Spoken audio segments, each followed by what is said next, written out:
How's it going, everyone? Today we got a story of a Minecraft kid who blows up his own house. Standard Minecraft kid behavior, if you ask me. I know you'll enjoy today's story, so sit back, relax, subscribe to the channel if you are new, leave a like on the video to claim your free nothing. With that being said, let's just jump right into it. So anyways, this happened to the subscriber many years ago, and they lived with, or the subscriber had a couple friends. And one of the friends, who we're going to call the Minecraft kid, kind of had the friendship dynamic of Stan and Kyle versus Eric Cartman. If you guys haven't watched South Park, which if you're younger, you probably shouldn't, but it's a very funny show. Basically, Eric Cartman is is a friend of Stan and Kyle, but he's a massive jerk. But they just stay being friends with him. So it's the same dynamic between the subscriber and the Minecraft kid. The subscriber and like two other kids are friends with the Minecraft kid simply because they've been friends forever. Like they grew up on the same street and their parents would always have them hang out. So therefore, they've just remained friends, even though the Minecraft kid is like a massive jerk. Anyways, I mean, later on in life, the subscriber moves out to a new town, and him and the Minecraft kid have, like, not talked since for literally years. But anyways, that's way after the story. Anyways, when this thing all happened, this was over the summer. So over the summer, Minecraft became really popular, or at a minimum, it became really popular for them, and the reason why we're calling this kid the Minecraft kid is he was like slightly better at Minecraft than them, and he would absolutely terrorize them. Like every single day, he would just smoke them. And the Minecraft kid would always be like, "Oh, well, I'm just so much better than you guys. You guys are so trash." Turns out, like, later on that, like, the subscriber realized that this kid was using, like, hacks the entire time because at the time, he didn't know, like, what you could actually do in Minecraft or not, such as flying around in a survival multiplayer game. Just like flying around, hitting people from like 50 blocks away. The subscriber didn't really realize at that time that he was cheating, but in retrospect, he's like, oh, yeah, the Minecraft kid was just having blatant fly and reach hacks the whole time. Okay, good to know. Anyways, though, so it's been a whole summer of the Minecraft kid flexing on them with his Minecraft abilities. And since they're friends, right, they're actually like best friends at the time, which is like looking back, the subscriber can't believe he was best friends with like the biggest jerk on planet Earth, but whatever, right? Anyways, though, at some point, the Minecraft kid, sorry, not the I just got a notification from Minecraft Pocket Edition. How funny. Anyways, at some point, the Minecraft kid decides to invite them over, like on a Thursday, Friday night at some point for a sleepover. Another important detail is that this is really late June, so this is late June, and they live in a state where fireworks are legal. So there's a lot of states where fireworks, the things you shoot up into the sky on the 4th of July, and they explode, and they just make loud noises, and they're pretty or whatever. So in a lot of states, it's illegal because it's like literally an explosive, but in some states, it is legal. However, that's just an important detail for you guys to tuck away for later, much later. Anyways, though, so yeah, sure enough, right, the subscriber is, like, going over there with his friends, and I don't know, at this point, he's still, like, very close friends with the Minecraft kid, but he does realize the kid is a jerk at the same time. Anyways, he gets over there, like, you know, the Minecraft kid's mom's like, oh, like, so excited for you to be here, like, you know, come on in, all the other boys are upstairs. So anyways, the subscriber goes upstairs, walks into the Minecraft kid's room. They're all on like Xbox playing Minecraft together. Or I think maybe PC. I don't know if you can, whichever one. They were playing on one of the two. I'm not sure if you can hack on Xbox. I know you definitely can hack on PC. So I think they might have been playing on PC or something, and they brought like their tablets or whatever. I don't know. Anyways, though, so they were just like casually playing Minecraft or whatever. And the Minecraft kid is like boys, like, I know this is, like, fun right now, but I got a crazy surprise for you guys later tonight. And, you know, the subscriber's like, yeah, like, well, what is it? The Minecraft kid's like, stupid, did you not hear me say surprise? What part of the word surprise did you not understand? Like, do I need to repeat surprise for you? Like, are you just not able to comprehend what surprise means? Like, do I need to bring out the Webster Dictionary and look up surprise for you because you just don't even know what it is? And the subscriber's like, okay, dude, relax. I didn't really hear you. Like, sure, whatever, cool. Anyways, they go ahead and they play some Minecraft. They do whatever. And eventually, like, this was about, like, middle of the day or whatever. And eventually, the Minecraft kid's mom's like, all right, boys, like, I'm going off to the grocery store. Behave yourselves. Oh, these will be famous last words for the Minecraft kid's mom. She didn't die, by the way. I'm not insinuating that, but you guys will see. Anyways, the Minecraft kid's mom gets up to leave, and the Minecraft kid gets out of his seat, like runs out of his seat, runs over to see like when she's about to leave, which is just low-key kind of sus. Yeah, so anyways, the subscriber watches as the Minecraft kid is like very closely pressing his like nose against the window to really watch as his mom gets in the car and drives away, which like maybe like I don't know. At this point, the Minecraft kid didn't even really the subscriber didn't even really know how to feel about this, because he was kind of like, why is the Minecraft kid like so obsessed with seeing his mom leave? Like, is he up to something? And turns out he was up to something. So the subscriber was right. Anyways, though, so the subscriber is kind of like, dude, like, what's up? Because, like, the Minecraft kid was very clearly so excited to see his mom leave and so whatever, right? And it was kind of weird. And, the Minecraft kid's like, dude, are you ready for the surprise? And the subscriber's like, yeah, dude, I guess. Like, okay. And the Minecraft kid's like, so, that our family celebrates 4th of July pretty intense, right? Like we're pretty intense for 4th of July. And the subscriber's like, yeah, sure, whatever. And the Minecraft kid's like, oh, and also we bought a few fireworks ourselves. And the subscriber's like, okay. Minecraft kid then goes on to say, and we happen to store the fireworks for everybody else. And the subscriber's like, oh, I mean, okay.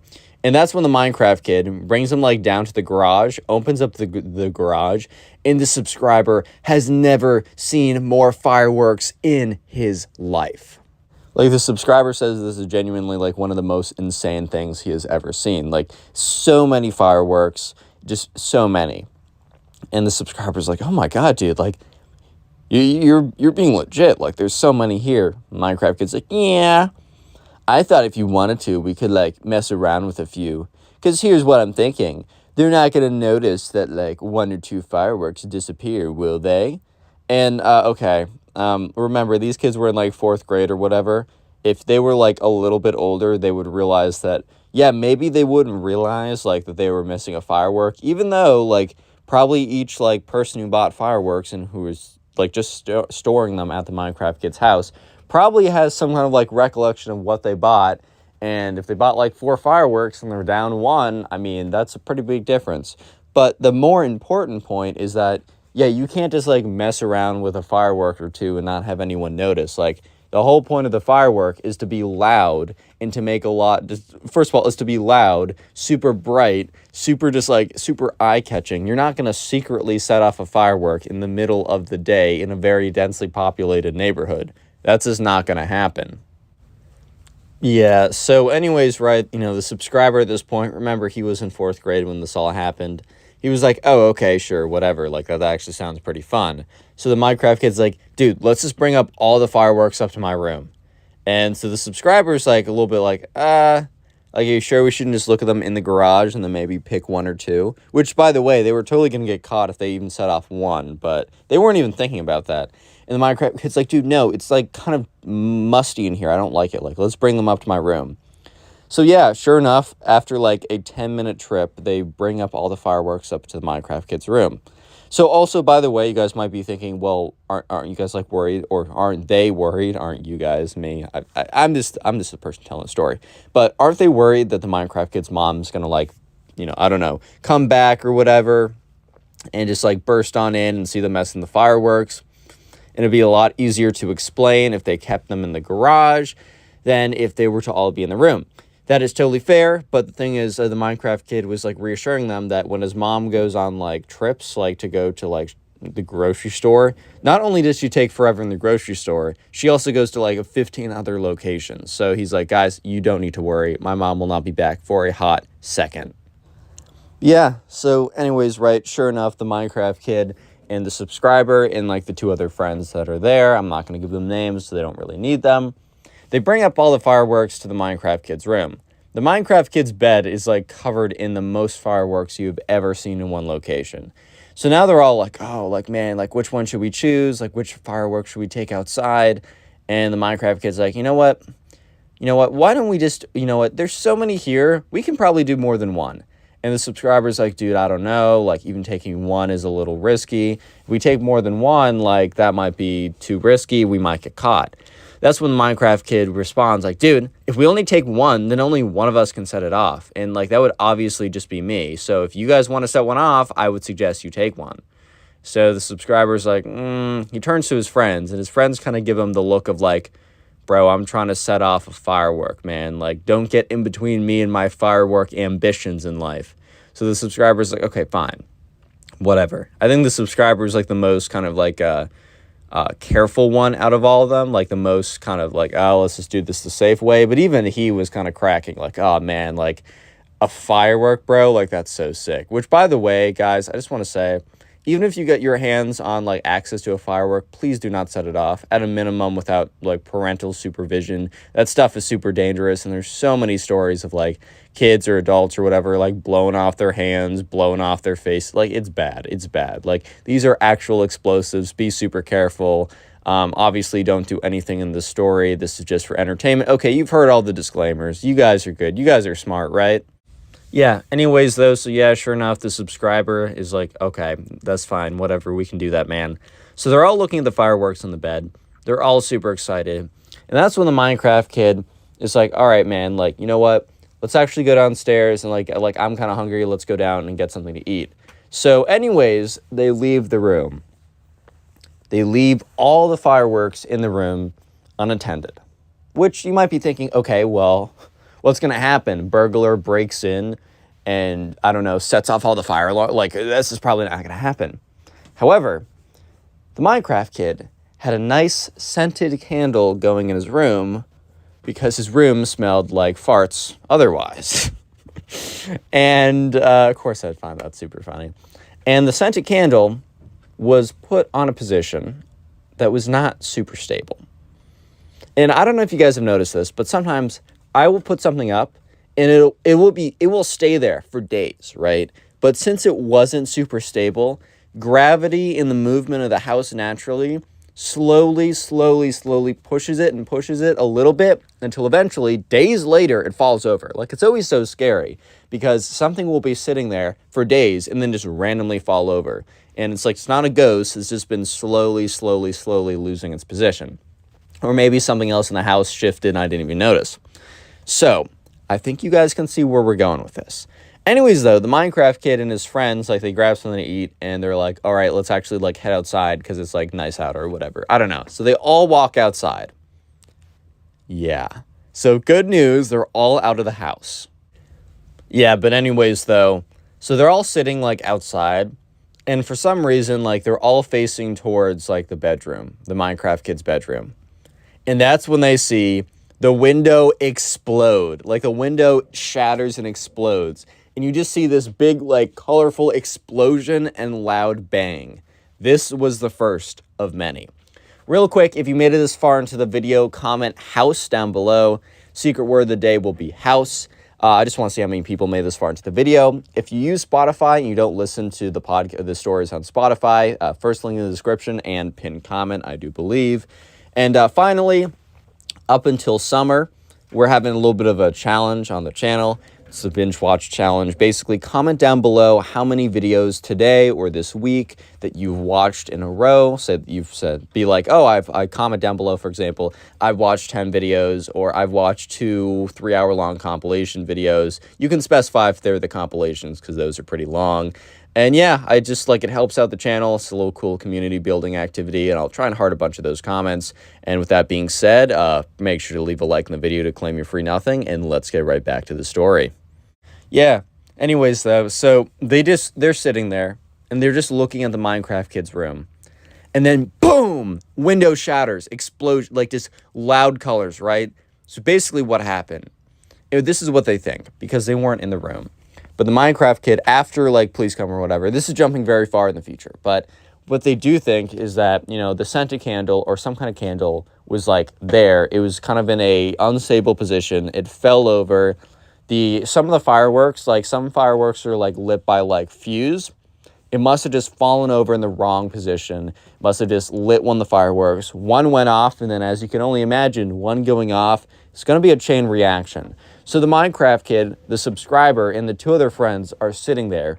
They're like jaws dropped as they hear just like this chorus, this freaking cacophony of explosions, and they see lights, colors, they see windows all in the house shatter. It was just like the loudest, like, it sounds like, I don't know, someone's like shooting off a machine gun, but each of the bullets are like atomic bombs, bro. Like, it was crazy. And so, like, it just like bits of the house started catching on fire, just explosion after explosion. Because remember, this is not only the Minecraft kids' parents' firework collection. This is also the entire town's firework collection. I don't know why they all kept them at the Minecraft kids' house. That's beyond me, but they did. So yeah, after about like 2 minutes of just like constant explosion, explosion, explosion. First of all the neighbors have like stepped out of their houses and are looking. And by the end of it, like every like window in the house is shattered. A third of the house is like on fire. Like bits of like the wood have flown off. The structural integrity of the house, probably the inside is completely exploded, right? And at this point, the Minecraft kid is just like, what? Yeah. So this is not great for the Minecraft kid, to say the least. Yeah, so anyways, right, neighbors immediately, like, they see the kids in the backyard. They're like, kids, like, are you okay? And, the subscriber's like, yeah, we're good, which is actually, like, a lot of stuff, like, flew out of the house during, like, the cacophony of explosions. Like, they're actually really lucky that none of them got hurt. Anyways, though, so eventually they're like, get out of the backyard, get away from the house, whatever. So some of the neighbors already called 911, so you got, like, police department coming, you got the fire department coming, because there was, like, at least a bit of a fire going on because of all the firework explosion, like, aftermath. And so eventually, the Minecraft kid's parent, like, the mom, is, like, driving back. I don't know if she got a text, because, like, either one of two things happened. One, she got a text from, like, the neighbor's friends being like, you need to get back, sent, like, a video of the house, she freaks out. Or she just is coming back from her groceries, not expecting anything to have gone wrong, and she just comes back to, like, the most insane scene of just her house on fire, everything exploded, the entire neighborhood is just looking at it. Yeah, so either way, she comes back, and she's, like, freaking out. And she goes up to, like, one of the officers, whatever, and she's like, oh, what happened? And she's like, she sees the Minecraft kid. And at first she's like, oh, my God, you boys are safe. Like, I was so worried when I saw whatever. And then she's like, what? And she looks at the garage. The garage is fine. She's like, how did this happen? And the officer's like, well, we done, like, we're putting out the fires, and it kind of looks like there was a big, like, firework explosion coming from, that room on the second floor. Points to the Minecraft kid's room. And the Minecraft kid's mom, that kind of whole look of, like, I'm so glad you boys are safe, that whole kind of look quickly fades away when she thinks the Minecraft kid might have exploded her whole house. So, yeah. Eventually, like, the mom comes over and is like, boys, like, did you do this? And the Minecraft kid's like, no, of course not. Mom, I'm just a victim, just like you. And she, like, is looking at him. She's like, okay, so if I go into the garage, I'm going to see all the fireworks there, right? And the Minecraft kid's like, well, there was a burglar who broke in and was like, I'm going to move all the fireworks up to your room, kid, and I'm going to blame you for blowing up the house. And I was like, no, don't do it, no. And the Minecraft kid's mom is looking at him with this, like, both, I don't know, I can't even describe the look. It's just like, seriously, bro, and also, you're so dead, bro. Like, kind of like a mix of both of those looks. So, yeah. The Minecraft kid's mom did not buy the story that a burglar broke into their house, took all the fireworks, and was like, I'm going to frame you for putting all the fireworks in your room, kid, and there's nothing you can do. Yeah, that didn't happen, guys. By the way, if you couldn't already pick up to that, just was false. Anyways, though, so eventually, the subscriber, like, and his parents, like, they get called, whatever, they come over. The subscriber and his friends don't get in trouble for anything firework related. Obviously, there's a huge issue, like, it is a whole story and a half about, like, the aftermath. let's just say that, the Minecraft kid was not really allowed to hang out with them for the rest of the summer as part 1 of part 10 of 10,000 parts to his punishment. And also, the subscriber's mom was a lot more kind of questioning if she wanted to let her son hang out with a Minecraft kid who basically almost blew up himself and her son, right? So yeah, from that point on, there were actually there were some fireworks in the town, but they had to be bought afterwards. And there was no massive kind of firework display that they normally had because, yeah, they stored them all in one house. That was never done again after that point. And many, many, many, many years have passed. And after the subscriber moved out, he hasn't really seen the Minecraft kid again. Click on one of the videos on the screen right now to support the channel, and peace. How's it going, everyone? Today we have a story time of a teacher who gets caught stealing from another student. And this teacher actually tries to blame it on another student and get them expelled. Thankfully, though, karma catches up to the teacher and the teacher gets exposed in an epic finale. I know you will enjoy this story, so sit back, relax, leave a like in the video to claim your free nothing, and let's jump right into it. So we're going to call the subscriber who submitted this story Aaron. So anyways, right, Aaron was a senior in high school. So it was senior year, and it was about midway through high school when this whole thing went down. And Aaron had a teacher, and what should we call the teacher? We're going to call her Miss Karma. We're going to call her Miss Karma because karma happens to Miss Karma, and I thought that'd be pretty funny. So anyways, Miss Karma was a pretty normal teacher. She was on the younger side. I think she was in her early 30s, and for teachers, a lot of them are a lot older, right? So she was on the younger side, and this story all happens one day when another student, who we'll just happen to call Ben, walks in the class and is kind of freaking out a little bit. And so everyone's kind of looking at him, kind of confused why he's freaking out. And that's when he exclaims to everyone that, oh my God, my laptop has been stolen. And the thing was, right, basically what happened was Ben left his bag in the room overnight. So in the classroom overnight, and forgot his backpack, so he just thought, okay, well, when I get to school tomorrow, it's fine. So Ben walked into the classroom that day, sat down at the seat that he normally sits at. His bag was there, but when he opens it up, his laptop is not there. And it wasn't like he took out his laptop and left it somewhere else. No, he left his laptop in his bag as he always does. So the fact that the laptop is no longer in the bag means it's likely that it's been stolen. So yeah. Sure enough, everyone in the class is, alerted to this as this is pretty serious. This is a fairly big deal.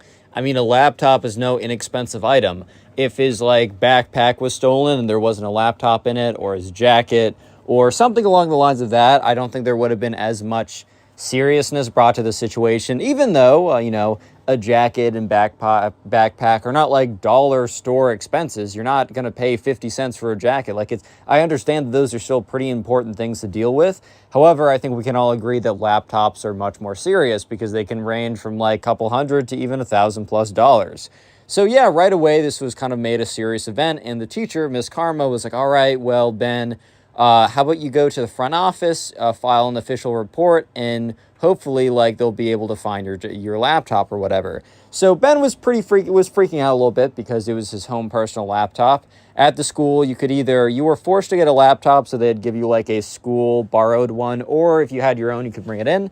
And Ben happened to have his own, which kind of meant that, there was no kind of protection over it. I think the school would be mad if you lost theirs and maybe charge you a little bit, but it was a much bigger deal because this was his home personal one. It had all of his files on it. It was really expensive. And I bet Ben knew that, if he went home to his mom and said, hey, Mom, I lost my backpack, or my computer was stolen, right? I bet the mom would have been like, oh, yeah, right, it was stolen. You probably just lost it. I'm not buying you another one. Or even if she really did believe it was stolen, maybe they just couldn't afford one at that time. I mean, laptops are really expensive. I wouldn't blame her. So Ben was freaking out a lot. And, there's kind of a little bit of a murmur going around the classroom because there's questions of, is this someone who is kind of is this a chronic thing? Is there a serial laptop stealer? Do we need to worry about this? However, no one would have ever suspected that it was the teacher, right? So here's the thing. There was a bit of a school investigation that went into this. The reason why people knew that, or at least the subscriber, Aaron, knew that, is because there's an email sent out to all the teachers when they got home when they got back home that day.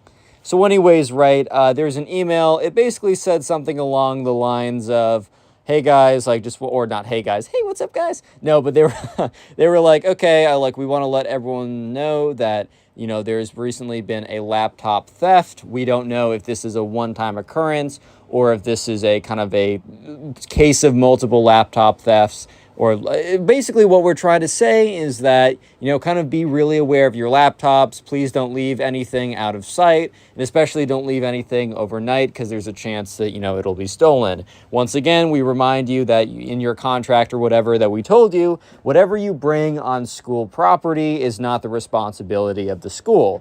Kind of stuff along the lines of that, right? So at this point, it kind of seemed like, okay, maybe there's like a serial laptop stealer or whatever. Okay, so let's go to the perspective of Miss Karen. Karma, not Miss Karen, sorry. Obviously, I don't know what her exact POV is, because Aaron does not exist in Miss Karma's head, believe it or not. But Aaron, from future details, can make the assumption that at this point, Miss Karma, just spoiler, right? She stole the laptop. And the reason why she stole the laptop is because she wanted to sell it for money. That will be exposed later on, but wait until then because it's pretty epic. But anyways, right, at this point, I think Miss Karma is starting to realize that, if she doesn't get ahead of this, that there's a chance they'll figure out it's her.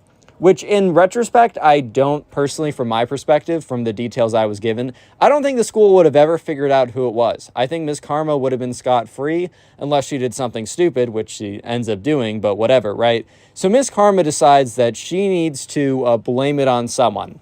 So there's a kid in the school, and we're going to call this kid Alex, right? And Alex was not known as being the best kid. Yes, so anyway, sorry, it just deleted all the audio I just recorded. Anyways, so Alex, he was kind of known as having a bit of a history. He was kind of known as being more of a, I don't want to say a troubled kid, but he had been in trouble a lot. At this point, Alex was on really thin ice. And in the last couple months, Alex had been doing better, but he had a really long, extensive history. The reason why Miss Karma knew about this was because basically she was informed by the principal when Alex entered his class. I think the principal was kind of giving every teacher a heads up of this guy's past history, just so they could teach better knowing such, I think. And anyways, Miss Karma had a devious idea. The funny thing is, or the ironic thing is, it was this complex plan to get Alex in trouble as the person who stole it was actually the way that she got in trouble and she got exposed.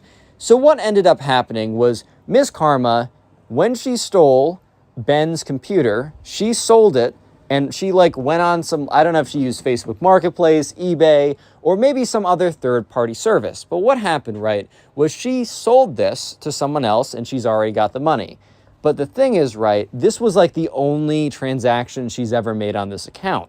So what she ended up doing was she went in and, changed the details on this account from her name, Miss Karma, to Alex's information and went through everything. Well, here's the thing. She thought she changed everything, but there was one detail that she forgot to change that would end up screwing her up later.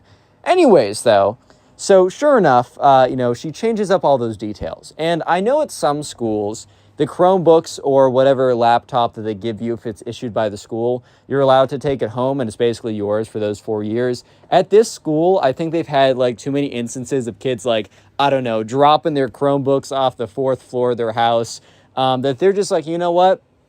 We keep it for the weekend. You can have it during the weeknights to do homework, but we're keeping it for the weekend. Kind of a weird rule, but I guess it's the school's laptop, so they get to choose what they want to do with it. Basically, that meant that Miss Karma had access to everyone's Chromebook if they had it, if they left it over the weekend, right? Or because they had to leave it over the weekend. But she only had access to kids who had Chromebooks. However, Alex had one of the Chromebooks. He rented out a computer from the school because he didn't have his own. So what Miss Karma did one weekend, and these details were all revealed after the fact, right? What she ended up doing was she logged into the accounts because these accounts were really kind of the students' computers. I know a lot of schools, they give out Chromebooks or whatever. It's kind of yours, it's your computer, quote unquote, for 4 years, and then the school takes it back or whatever. Or you can buy it at the very end. I don't really know how it works too much, but this school was a little bit different. It was really the school's computer that you were renting out, basically. So for that reason, Miss Karma just like knew everyone's like passwords or whatever. Because I think like her class was the only one that needed the computer for some kids or whatever. So I don't totally know the details. Either way, she got access into the computer and she went into Alex's account, went into his Google, logged into whatever he was using, right? For this, like, logged into the service that you could sell stuff, probably more locally, right? And she entered in the password to her account. And remember, her account just got all of its information changed to, you know, her name, or from her name to Alex's name. So anyways, what she does after this and says basically on Monday, goes up to the principal and is like, you know what? I was just doing a little bit of routine checking to make sure kids aren't looking at, you know, anything too sussy among us in class. Yep, she said that. She said that, not me, guys. She said, now she was like, I don't know, just making sure that kids were using the internet properly. And I happened to stumble upon something very disturbing in Alex's search history. So sure enough, she shows it to the principal, and the principal looks at it and is like, wait, like this is a whatever account, like it's used to buy and sell stuff. And she's like, yeah, and I, you know, maybe I was snooping, maybe I did the wrong thing, but I looked at his history and sure enough, there's a laptop that matches the description of Ben's laptop that was recently sold. So obviously, right, the principal thinks, oh my God, well, here's perfect proof. Real quick comment, proof down below if you made it this far into the video. That'll be the secret word of the day. And while you're checking out the comment section, writing proof, check out the pinned comment as there are 3 links. One to the Spotify page. I upload these stories as podcasts. And also links to 2 other channels that I'm kind of daily posting on now. So subscribe to both of those. Anyways, I totally understand why the principal would have believed that this was, you know, in fact, proof. Because no one would have expected a teacher to go out of their way after stealing a kid's laptop to do this crazy elaborate, like, James Bond evil villain plan, right? It just doesn't make sense. It just, in most cases, guys, the most logical outcome is the true and correct outcome. However, not in all cases. And this just happened to be an outlier case where it's true, not in all cases. So yeah. Sure enough, right, the principal's like, okay, this is enough to actually, like, bring him in. So everyone, let's flash back to Aaron's perspective. So Aaron, the subscriber, walks into class on that Monday morning, not expecting anything. He sits down, as well as the rest of his classmates. Ben was there, Alex was there, and the one person who wasn't there was Miss Karma. Miss Karma was never late, and if she was late by 30 seconds and would profusely apologize for being late, right? However, she was late by 5 minutes. So yeah, everyone was just sitting in class, and it was really strange that the teacher wasn't there, because why would the teacher not be there? The teacher's always there. However, that's when the teacher walks in, 6 or 7 minutes late, completely unheard of. She's not alone, though. She's also accompanied by the principal. The principal walks in, as well as the teacher, and the principal says, you know, kind of like whispers to the teacher, because I don't think the principal No, that didn't happen. The principal knows Alex on a first-name basis. So I think the principal must have, like, whispered over, like, hey, can you take Alex, whatever. So the teacher goes up to Alex and kind of, like, leans above him and is like, Alex, can we talk to you for a second? And Alex looks very confused because Alex has been through this before, right? He's been through the mud when it comes to getting in trouble. Like, bro's been in trouble so many times that he knows the routine. Like, he knows all the people at the front office. Like, he knows them on a first-name personal basis. He probably walks in there and is like, hey, Cheryl, how's your son doing, right? How's the Little League going for him? He probably knows them at that level basis, right? So at this point, Alex knows that he is in trouble. But he doesn't know why, because this is the routine formula for, like, I'm in trouble, I do X or Y. This is how it goes. The teacher and the principal comes in, but he also knows that the principal only really comes in with the teacher to pull someone out of class when it's a big deal. So Alex is like, oh, shoot, because I'm sure in the back of Alex's head, there's a lot of things that he did back in his bad era that have not been discovered yet. And it was probably something that, like, he thought, oh, no, they went back and they figured out it was me. I'm screwed.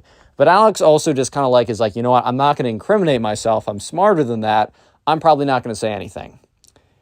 So yeah, anyways, Alex is pulled out of class, and the class is sitting there. That's another thing. Miss Karma goes up with the principal. They sit there for 25 minutes before Miss Karma comes back and is like, guys, I'm so sorry. There's been a pretty important event. Can you guys pull out today's reading and just read it quietly? And obviously, the second Miss Karma leaves after that, the whole class is like, yo, what's going on right now? And no one reads it, obviously. Come on now. So obviously people are talking. There's a big like murmur. I don't think people necessarily put it two and two together that Alex was being framed for, taking Ben's stuff. However, people knew that Alex had a little bit of a quote unquote history.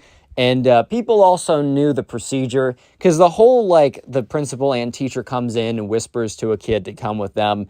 That's never a good sign. I mean, I think they're trying to do that to be a little bit more discreet than like going on the loudspeaker and being like, yo, Alex, come to the front office. You're in big trouble. Ha ha ha. Like it's a little bit more discreet, but people just know the signs, right?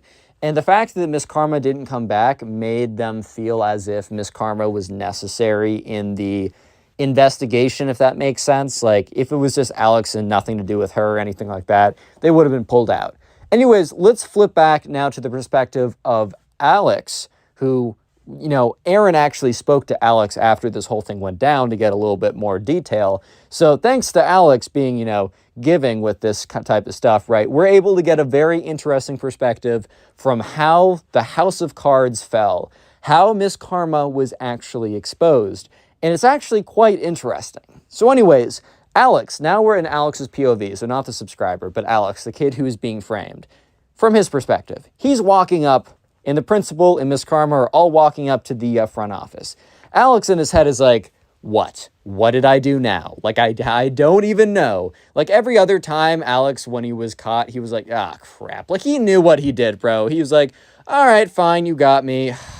Fair enough. I was an idiot, I know. But this time, Alex genuinely was just really confused. So Alex is walking up to the front office, and they get there, and they sit down. And the principal and Miss Karma are both sitting on the same side of the desk. The principal is like, Alex, we want to speak to you about Ben's missing computer. And Alex immediately realizes this is not about the thing he was thinking of that he did like 6 months ago that he had not been caught for yet. So he's like, okay, it's not that, phew.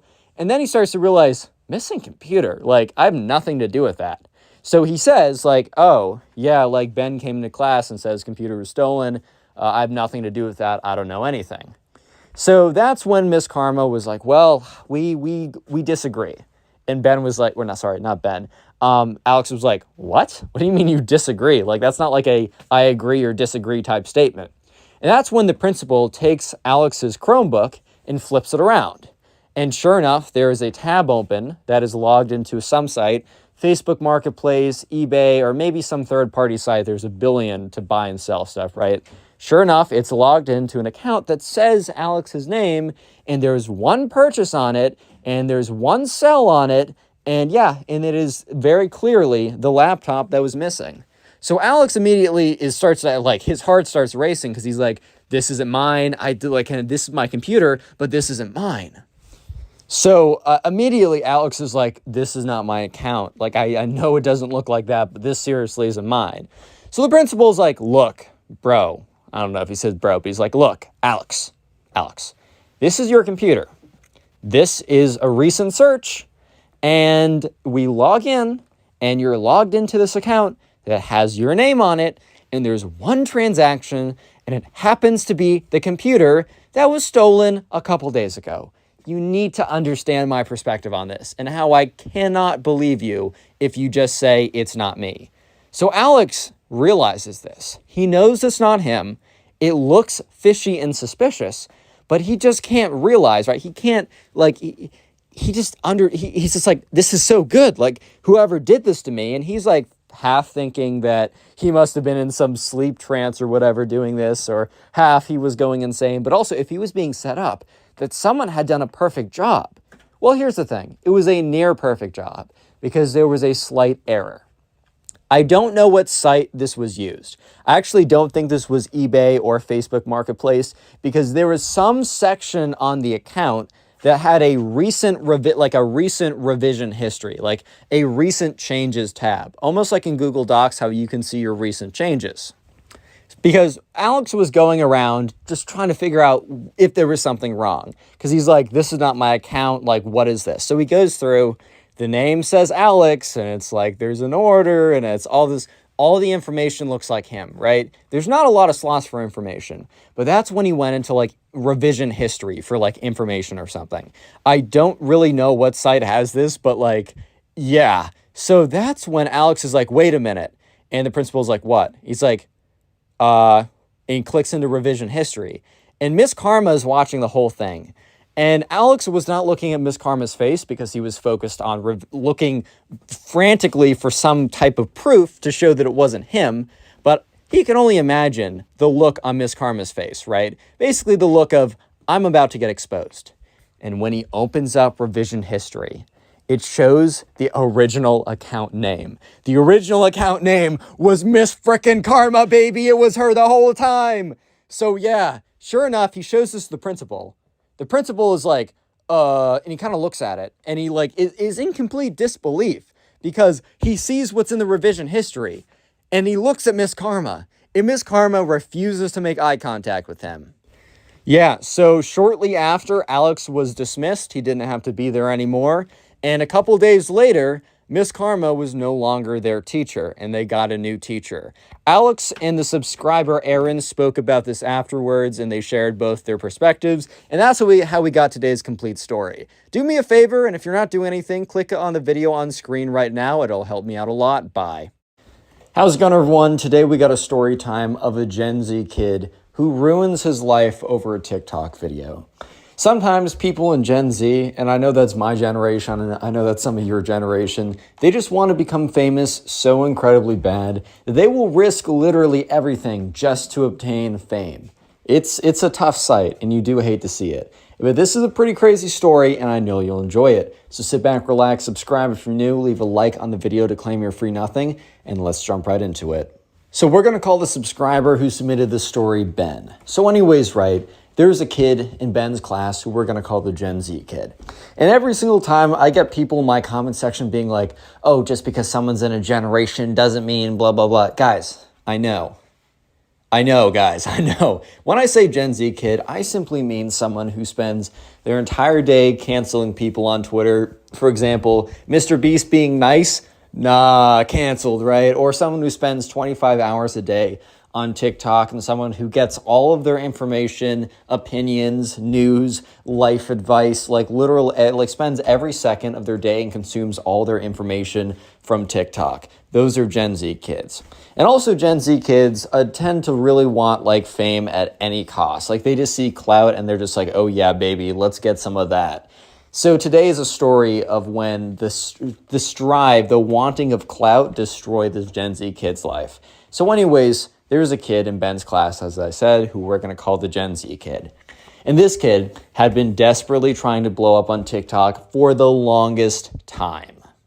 Speaking of TikTok, you should follow my TikTok at Connor Pugs. I got like 11K on there. Help me get to 20K. I don't know.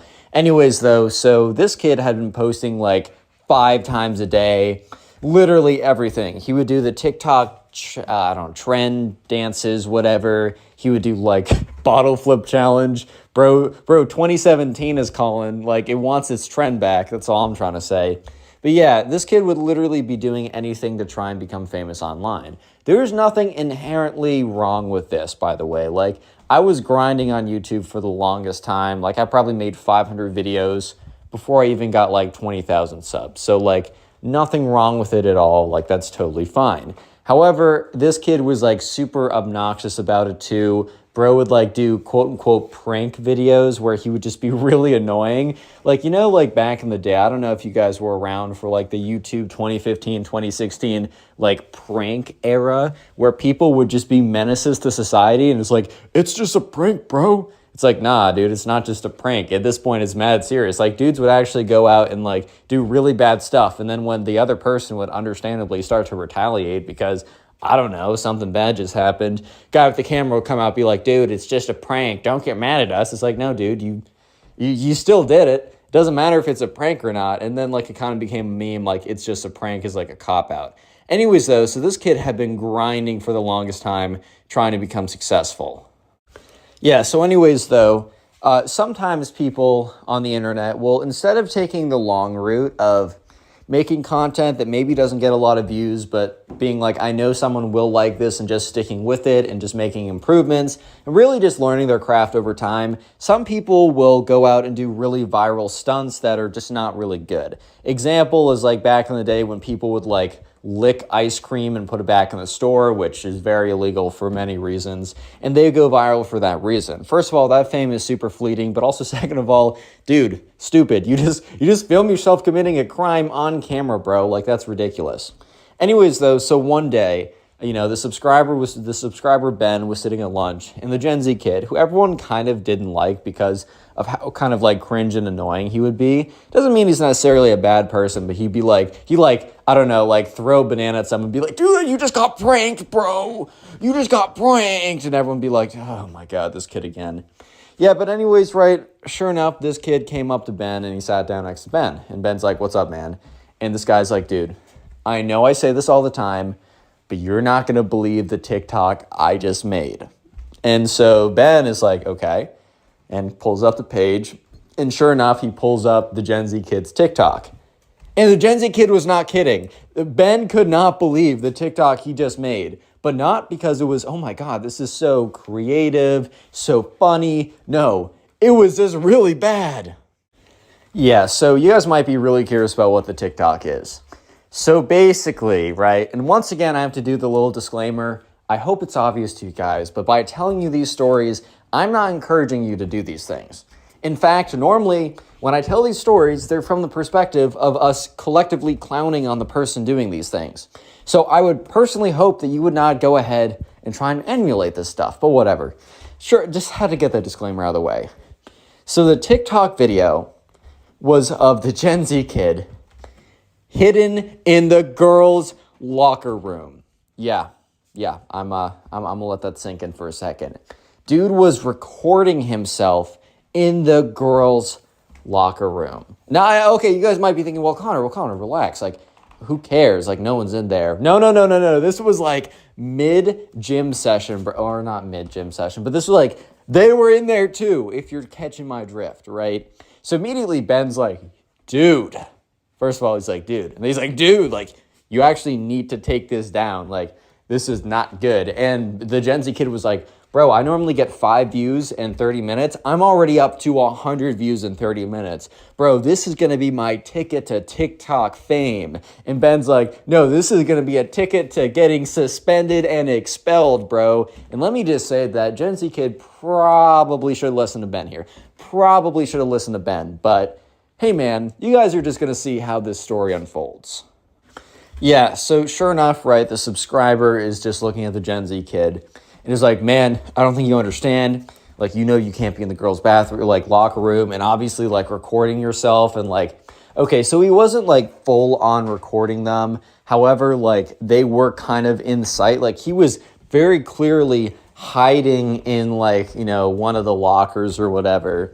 And like you could see, because you know in the lockers how there's like grates or whatever, and you can look through. You could basically get a view through the grates. And I don't know if there's anything like really bad that you could see through these grates. Like I wasn't told. By the way, these stories are all submitted by you guys, and if you have a story that you want to submit to me, you can do so by going to my Instagram, which is Connor Pugs, following me on there, and then sending me a DM message. Just message me on there, tell me the whole story, and that's where I collect them. Anyways, though, the subscriber submitted this on Instagram. Wasn't totally sure. He didn't get a close look at the video because he's not trying to be peeping, right? But all he knows is this is not good. And you guys might be thinking, well, doesn't this like very clearly break community guidelines? Yes, TikTok, in theory, should take this down. But you guys got to realize that there's so much content being uploaded to TikTok every single day that, you know, the AI and like the algorithms that will automatically detect stuff is pretty good. So you can't be uploading like, I don't even want to say it right. This is a family-friendly, PG, clean, ABC 1, 2, 3 balloons kid family channel, right? But what I'm trying to say is like you can't be super blatant. But if there's something like this where it's like kind of questionable, sometimes the algorithm won't even pick it up, and stuff can slip through the cracks like this. Yeah, so sure enough, right, word spread really, really quickly. Not even word spread, but views started to pile up on these things. Because the thing is, a lot of times when something sus like this happens on TikTok, it'll actually go really viral because I don't know how else to explain it besides probably a lot of like the guys were like taking an extra look at this like video. They were giving it a lot of watch time. They were giving crazy session duration and engagement to this video, which normally the algorithm's like, oh, this must be a really funny or creative post, not a, uh-oh, spaghetti-o, let's get this off our platform type post. So at this point, right, the Gen Z kid was being told by Ben, you need to take this down. You're probably already screwed, bro. But if you want to minimize the damage or the risk of you getting screwed, you need to take this down right now. But you need to understand the mindset of the Gen Z kid. The Gen Z kid, this is his first opportunity, his first taste of potentially getting, the clout he believes that he deserves. So of course the Gen Z kid's not going to be like, oh yeah, let me go and take this down. I'm finally blown up. He's blown up for the wrong reasons though. But this video, in about of a span of an hour, racked up 10,000 views on TikTok, which, look, you can kind of like post a random video and get 10,000 views on TikTok. Like, I'm not going to lie, like TikTok views are definitely not as impressive. However, 10,000 views is 10,000 views. And especially for this kid who would like basically throw a party if he got 100 views on a TikTok, which like I'm not view shaming anyone, but in the grand scheme of things, like let's be real here. So yeah, this kid was not about to take down this video. So Ben obviously tried to distance himself. He's like, all right, man, well, you choose to do what you want to do.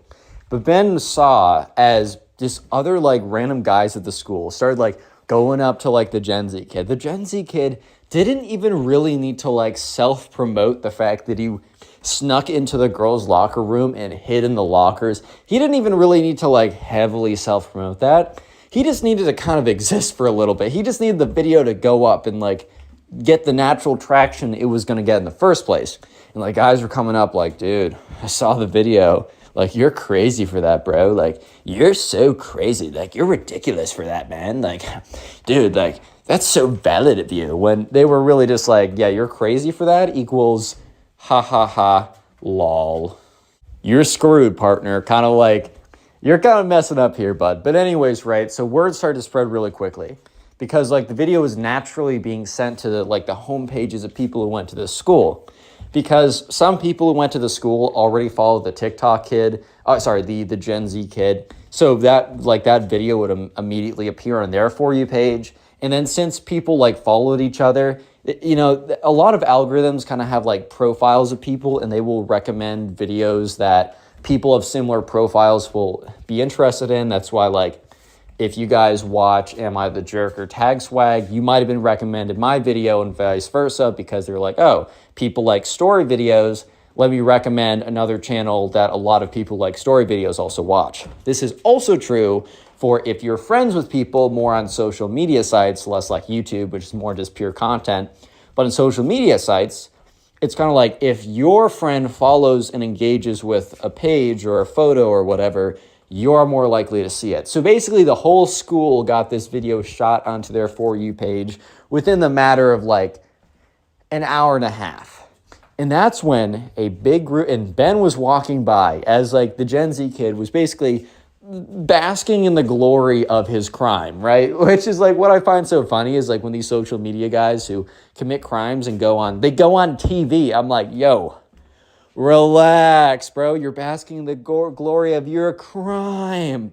Anyways, though, so as he was kind of basking in the glory, as some guys were coming up to him like, dude, that was so savage of you, right? A big group of angry-looking girls walks up to the Gen Z kid.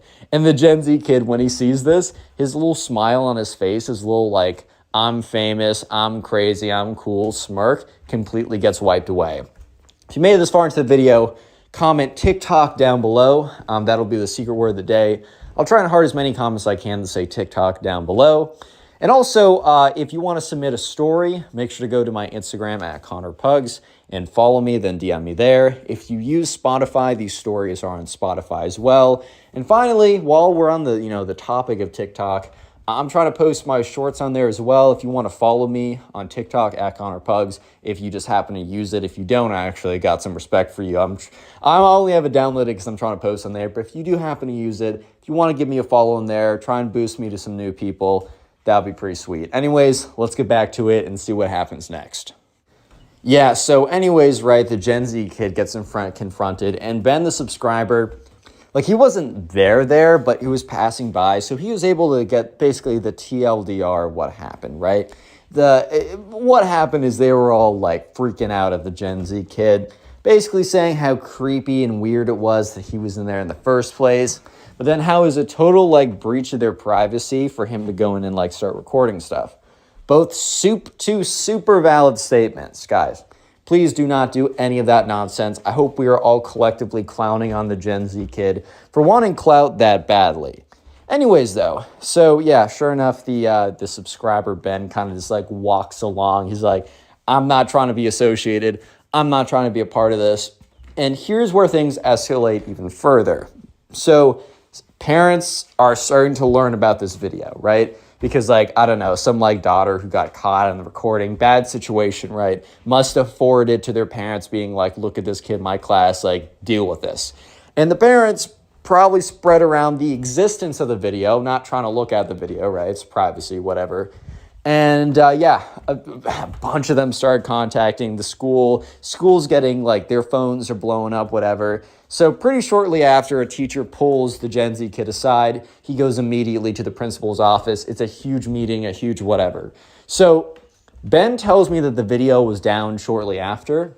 He does not know if the video got taken down for community guidelines or the video was taken down by the Gen Z kid as he was instructed. Either way, right? It's like, which one came first? Like, the Gen Z kid was going to be forced to take down the video by the staff, like, one way or another. Yeah, I just don't know if it got taken down for violating guidelines before that.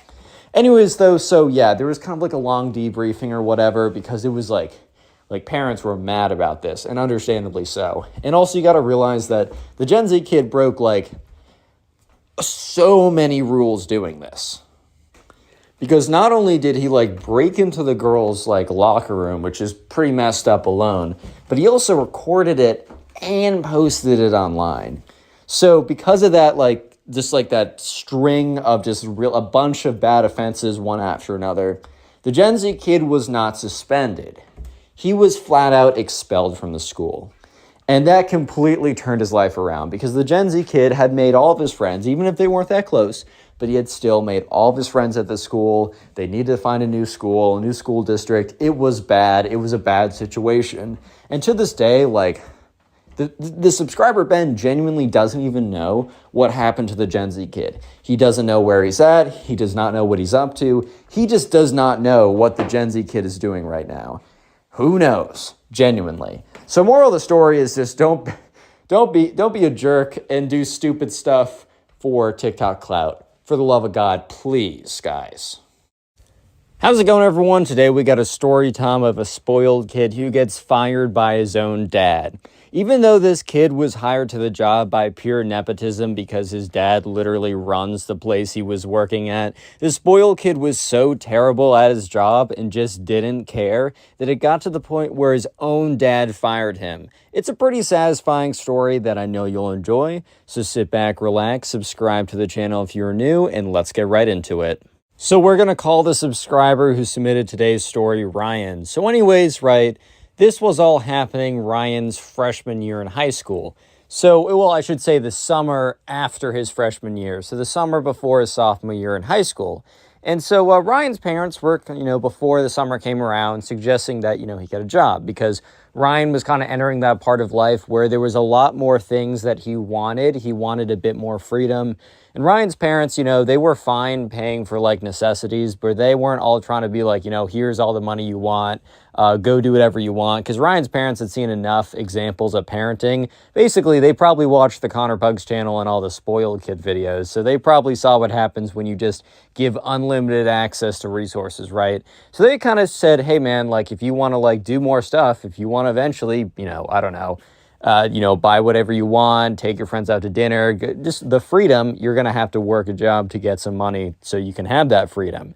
So Ryan wasn't totally apprehensive to that idea as, he kind of got bored over the summer. Like he'd always want to do cool stuff with his friends. But at the same time, like there was only so much he could do. And he spent a lot of the days kind of just chilling around, not doing that much. So Ryan immediately looked around to see what jobs were available. And after a bit of searching on Facebook, Ryan's mom came back with a really good idea. How about Ryan work at the local ice cream shop that everyone in town went to and loved? It was a place that Ryan used to go to a lot as a kid. He had a lot of fond memories there, and apparently they were posting a listing for a summer job for preferably some kid who lived in the area. So immediately Ryan applied, and since they kind of knew him there, he got the job. So let's skip ahead to summertime, and the first day, Ryan is walking down to the ice cream shop. Ice cream shop's like a 15-minute walk away from Ryan. It's kind of like in towards like kind of like a city part of the neighborhood, if that makes sense. They don't live in a city, but there's kind of like more of a, there's like kind of like a downtown area. So Ryan is like about 15 minutes away, and that's good for his mom so she doesn't have to drive him in every day and have to work around her schedule and his schedule. So Ryan walks down, and on the first day, it's kind of like the first day of training. They went down on a Sunday, even though normally the store is closed on a Sunday, but for that one Sunday, they were instructed to come so they could have a little bit of training. So when Ryan got there, he didn't actually know who the other people would be. He kind of knew that he would know most of them to an extent because wasn't like the largest neighborhood, and Ryan was at least aware of most people who lived there. So to Ryan's surprise, there was only one other person working there over the summer. And, it wasn't that surprising because it is the spoiled kid. Who is the spoiled kid? The spoiled kid is the son of the guy who owns the ice cream shop. And I wonder how he got that job. Wink, wink, right? I mean, I think anyone who applied probably would have gotten the job as long as they were a kid in the neighborhood, showed some interest. But all I'm saying is the spoiled kid, as you will see throughout the course of the story, it kind of very much takes the fact that his dad owns the shop as kind of takes it really for granted, and really kind of like that kind of warps his perception of this is a job and this is not him hanging out in his dad's business. Big difference. Now, another important detail is that the spoiled kid actually, like, their parents were pretty well off. And not just because they owned one ice cream shop. If you don't know, restaurant margins are pretty thin. If, like, someone owns a restaurant, don't immediately assume that they're loaded. In fact, they might be going paycheck to paycheck, man. Restaurants are really hard to make good margins in. However, this was a little bit of a different situation, as the spoiled kid's dad, who owned the ice cream shop, also owned like half the other stores in the town. It had kind of been like a generation-long family business. Like, the spoiled kid's family had been in this town for literally the longest time ever, and slowly but surely they've been accumulating kind of like more stores and restaurants and, arcades and all this type of stuff, right? So the spoiled kid's dad would pop into the ice cream shop one day a week to kind of like do his managerial duties or whatever for half that day. And that'll be important later on in the story too. So anyways, Ryan gets there and he's standing around with the spoiled kid, and the spoiled kid doesn't even acknowledge his presence. Like, the spoiled kid is on his phone. He looks up and kind of notices that Ryan walks in and immediately looks down at his phone. Look, I get it. Like, the spoiled kid and Ryan, they don't need to be best friends. I'm not saying they need to be best friends. What I am saying, however, is that it would be kind of nice, for the spoiled kid to at least acknowledge Ryan's presence, as they will be working side by side for like the next 9 weeks. This wasn't an entire like summer long. Oh, actually 9 weeks is like 2 months. Yeah, basically for the entire summer, bro. But no, spoiled kid was so focused on his, like, it's not even the fact that he was focused on his phone. Like, I get it. Like, some people are just on their phone a lot, but it was really an intentional move. It's not that hard to look up and say hello. The spoiled kid was kind of here just showing how much that he didn't care. He thought that he was better than Ryan. And he also thought that he was better than Ryan, not just because maybe some sense of general entitlement that he felt for him, maybe disdain for most other kids in his neighborhood because, his family owned half the neighborhood or whatever. So, they better bow down to him and they're inferior, right? But also because I bet the spoiled kid felt like this job was very different than the job like Ryan was having, because Ryan was an employee for his business. He was just chilling at his dad's business. In his mind, it was very different. However, the manager of the store, which was not Ryan's dad or the spoiled kid's dad owned the store. I think I might have said he managed it or something. He technically kind of did manage it, but he was very top level management. Like, he would come in, check the books once a week, go around, ask how things were doing, and then leave to go deal with all the other stuff that he does. But the manager, we're just going to call him the manager. So when I say the manager, don't get him confused with the spoiled kid's dad, as they are two different people. So the manager is looking at Ryan and the spoiled kid, or the manager steps out 5 minutes later after they both get there. It's like, hey, what's up? What's up, guys? My name's Manager. It says his actual name, but we'll just stick with Manager for now. My name's Manager.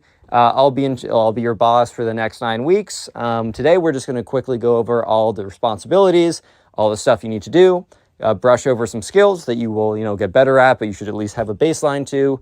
And we're going to have a really great time. This is a really good environment, and let's just get into it.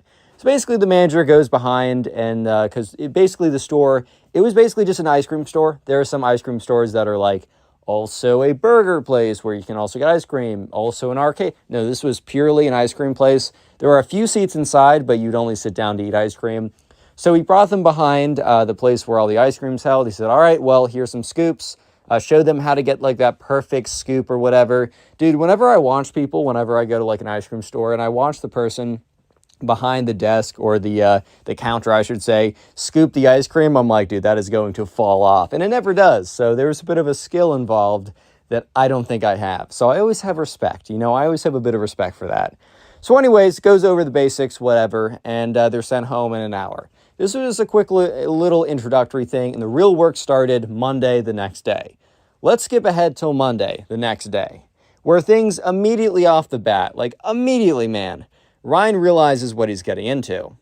Anyways, so on the very first day of work, Ryan gets in there, and he intends to take it pretty seriously because this is his first actual job, and, his dad doesn't own the ice cream shop, so he can't really afford to mess up.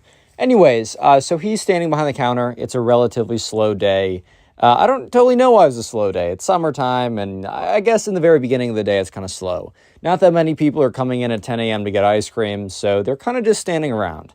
They have a few customers coming in and out, and, I don't know, Ryan kind of very nervously does his first ice cream scoop, petrified that he's going to drop it or misplace it or just do something wrong, right? And about around lunchtime or a little bit after lunchtime, they go back to their stations, right? They go back to doing what they're supposed to do. And that's when Ryan looks over to see the spoiled kid do something absolutely insane. He eats some of the ice cream, which, okay, you might be thinking, Connor, relax. He's working at an ice cream shop. Okay, here's a little scoop for himself. How bad can that really be? I don't mean he takes a little scoop and, maybe enjoys a little bit of it. Okay, it's probably not great to do that, but also I'm not going to fault you for it. No. He reaches in with his bare hands. He reaches in and fists. Okay, I should not say he fists the ice cream. You guys are going to be weird. He goes in and gets a big scoop with his hands, bro. He reaches in. And let me just say that this guy has not been washing his hands. Yeah, so Ryan watches this and just probably thinks to himself, I think that literally broke every code in the health code. I think every health code violation that there could be has probably been broken by that action right there. And he watches as the spoiled kid kind of just continues to take big kind of chunks of ice cream out of the ice cream and just scoops it up with his bare hands, dude. Goes in, just rakes it up with his hands. So look, Ryan's not going to say anything. There's no value in Ryan snitching on him. I get it. Look, the whole culture of ooh, shouldn't snitch on anyone ever. That's kind of dumb. If someone does something bad, maybe it's to your benefit or to the group's benefit for you to report it. But also, you have to think, okay, it's very obvious who's going to be the one who reports it, right? If the spoiled kid gets an anonymous report that he's been caught scooping ice cream with his bare hands, it's not going to be very anonymous when the only other person there is Ryan. And Ryan knows that he has to work side by side with the spoiled kid for the next 9 months, so he doesn't want the next 9 months to be literally a living hell. Yeah, but Ryan just watches as the spoiled kid takes big fistfuls of ice cream out of the containers of ice cream and just is like thinking to himself, right? He's just thinking to himself, I've come to this place so often. Like, I come here all the time, and I used to come here all the time as a kid. Are you telling me that there is probably some teenager who never washes his hands and does unthinkable things with his hands? You don't know where those hands have been, right? Has been scooping fistfuls of ice cream by the bare hand and eating them, and then right after serving me ice cream from this same container. So Ryan kind of had to double think, like double check, really, like, okay, am I really gonna like eat here again? His kind of trust with really food at all has kind of been shaken up after that point. But here's the thing: the spoiled kid does not continue, or does not end with these actions. Right? Every single day, bro goes in and is just like messing with the stuff, messing with the ice cream, taking big scoops with his with his bare hands, man. And that's when the spoiled kid takes it a little bit too far.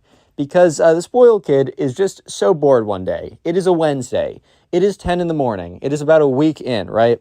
No one is here at 10 a.m. on a Wednesday. It is super boring. Look, I'll give the spoiled kid credit. It's boring. So what does the spoiled kid do? He's like, yo, Ryan. Which, by the way, the spoiled kid and Ryan have spoken like 3 times in the last week and a half. So Ryan like looks over. He's like, what is it? The spoiled kid then looks at him, has this kind of like mischievous smile / grin, picks up one of the ice cream containers and puts it on the ground. So one of the kind of like the bucket type things of ice cream he picks up and puts on the ground. And Ryan's looking over at him, kind of confused of, what he's going to do next. A little bit worried about what he's going to do next. Fair enough, right? And the spoiled kid just kind of grins at him and then proceeds to untie one of his shoelaces. And Ryan in his head is like, no way. There's no shot this kid is going, no, this can't, unties his shoelace, takes off his shoe, proceeds to take off his sock, and with his bare foot, puts it in the frickin' ice cream, bro. Puts it in the ice cream. Look, it was bad enough that his bare hands were going in the ice cream. That's enough of a health code violation by itself. Putting your bare foot in the ice cream? Dude. Yeah, so guys, this doesn't happen at your standard ice cream parlor, I don't think. So don't be afraid and don't be like scared away from eating ice cream. But wow, Ryan was just looking at him with this kind of this shocked look of just, what? So Ryan really doesn't know if the spoiled kid was trying to impress him, or just the spoiled kid cared so little that he was just trolling and he wanted someone to just witness his actions. I think that might make more sense. I don't think the spoiled kid was trying to impress the subscriber at all. I think the spoiled kid thought he was better than the subscriber. So yeah, at this point, Ryan was like, oh man, I'm going to be sick. And the spoiled kid continues just more activities like this, because 2 weeks later, the spoiled kid's friends come in and they're like basically visiting him when he's like on the job or whatever. And one of them's like, dude, like, can you slide us some ice cream for free? And the spoiled kid's like, yeah, man, like you can have whatever you want. And, Ryan knows at the end of the day, they need to kind of like somewhat balance the books. So yeah, the ice cream thing isn't as accounted for. And the manager doesn't really do this often, but you keep track of how many ice cream cones you sell. You keep track of how much inventory you use. But also the ice cream scoops vary. So the fact that the spoiled kid had been like, I don't know, grabbing scoops of ice cream or whatever wasn't really accounted for, because 50 ice cream cones, it could be a really ambiguous number. Like it could be a lot of ice cream or a little bit of ice cream, depending on how big the scoops are. And then again, how do you quantify a lot or little? That's a good question. However, 50 ice creams also equals to 50 ice cream cones. So at this point, Ryan already knew that there was going to be a problem, because the spoiled kid literally gave out like 8. Like there's 4 kids there, 2 cones each. So 8 ice cream cones that were now unaccounted. I'm sure that the manager wouldn't have really, cared if like 1 or 2 cones didn't go accounted for, because I don't know. There can be defects in the packaging, like it can come with one less or one more ice cream cone. Maybe something didn't ring up. Small things like that isn't really a big deal, but like 8, that's going to be an issue. And sure enough, the next day the manager comes in, because I think the manager just happened to do an inventory check, and is like, hey guys, I want to make sure that when you're, doing ice cream or like giving ice cream to people, that you really make sure to, cash it in the register. And the spoiled kid isn't even paying attention when the manager says this stuff. Just like an absolute and complete just like disregard for, any kind of like a respect to the manager. Because the spoiled kid knew that, the manager was manager of the store, but his dad owned the store.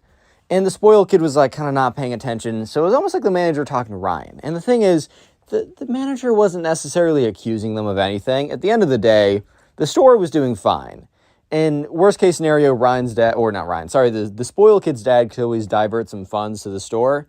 And 8 ice cream cones were not going to make them go broke, right? However, that's, it's not a good practice to have. Margins in general for like restaurants are really bad. So even a few like unchecked inventories could really mess up everything. Like think about it. If you're only making like $1 for every $10 you sell, it's going to take, like, if you give away one item for free without getting any money, it's going to take 10 items to make that up, that $10. I did that quickly in my head. It might not completely add up, but that's what I'm trying to say. It's like, it's scaling. So all of a sudden, giving away 8 free ice creams is actually really expensive for the company. But anyways, right, who cares? However, the manager now is paying closer attention. So the spoiled kid continues on with his nonsense. But here's the thing. The spoiled kid starts showing up real late. And by real late, I mean showing up 2 hours late. So one day, Ryan gets there, and they open their doors at 9 a.m. in the morning. So not a lot of people get there from 9 to 11 or 9 to 12. However, they're still open during that time. Yeah, so anyways, though, Ryan got there at 9 in the morning, as he's supposed to. And it's literally 2.5 hours later at 11:30 that the spoiled kid kind of like strolls on in. And Ryan's kind of looking at the spoiled kid with this look of, like, are you serious right now? And the spoiled kid is like, yo, what's up? And he just like goes like nothing happened. He just goes over to his seat, sits down, and goes on his phone.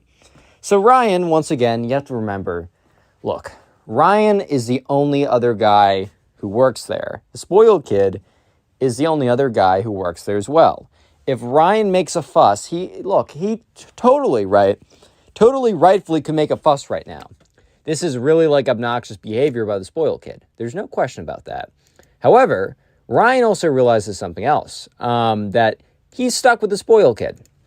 And if he does something to annoy the spoiled kid, he knows the spoiled kid will basically clap back 100,000 times harder in the annoying department.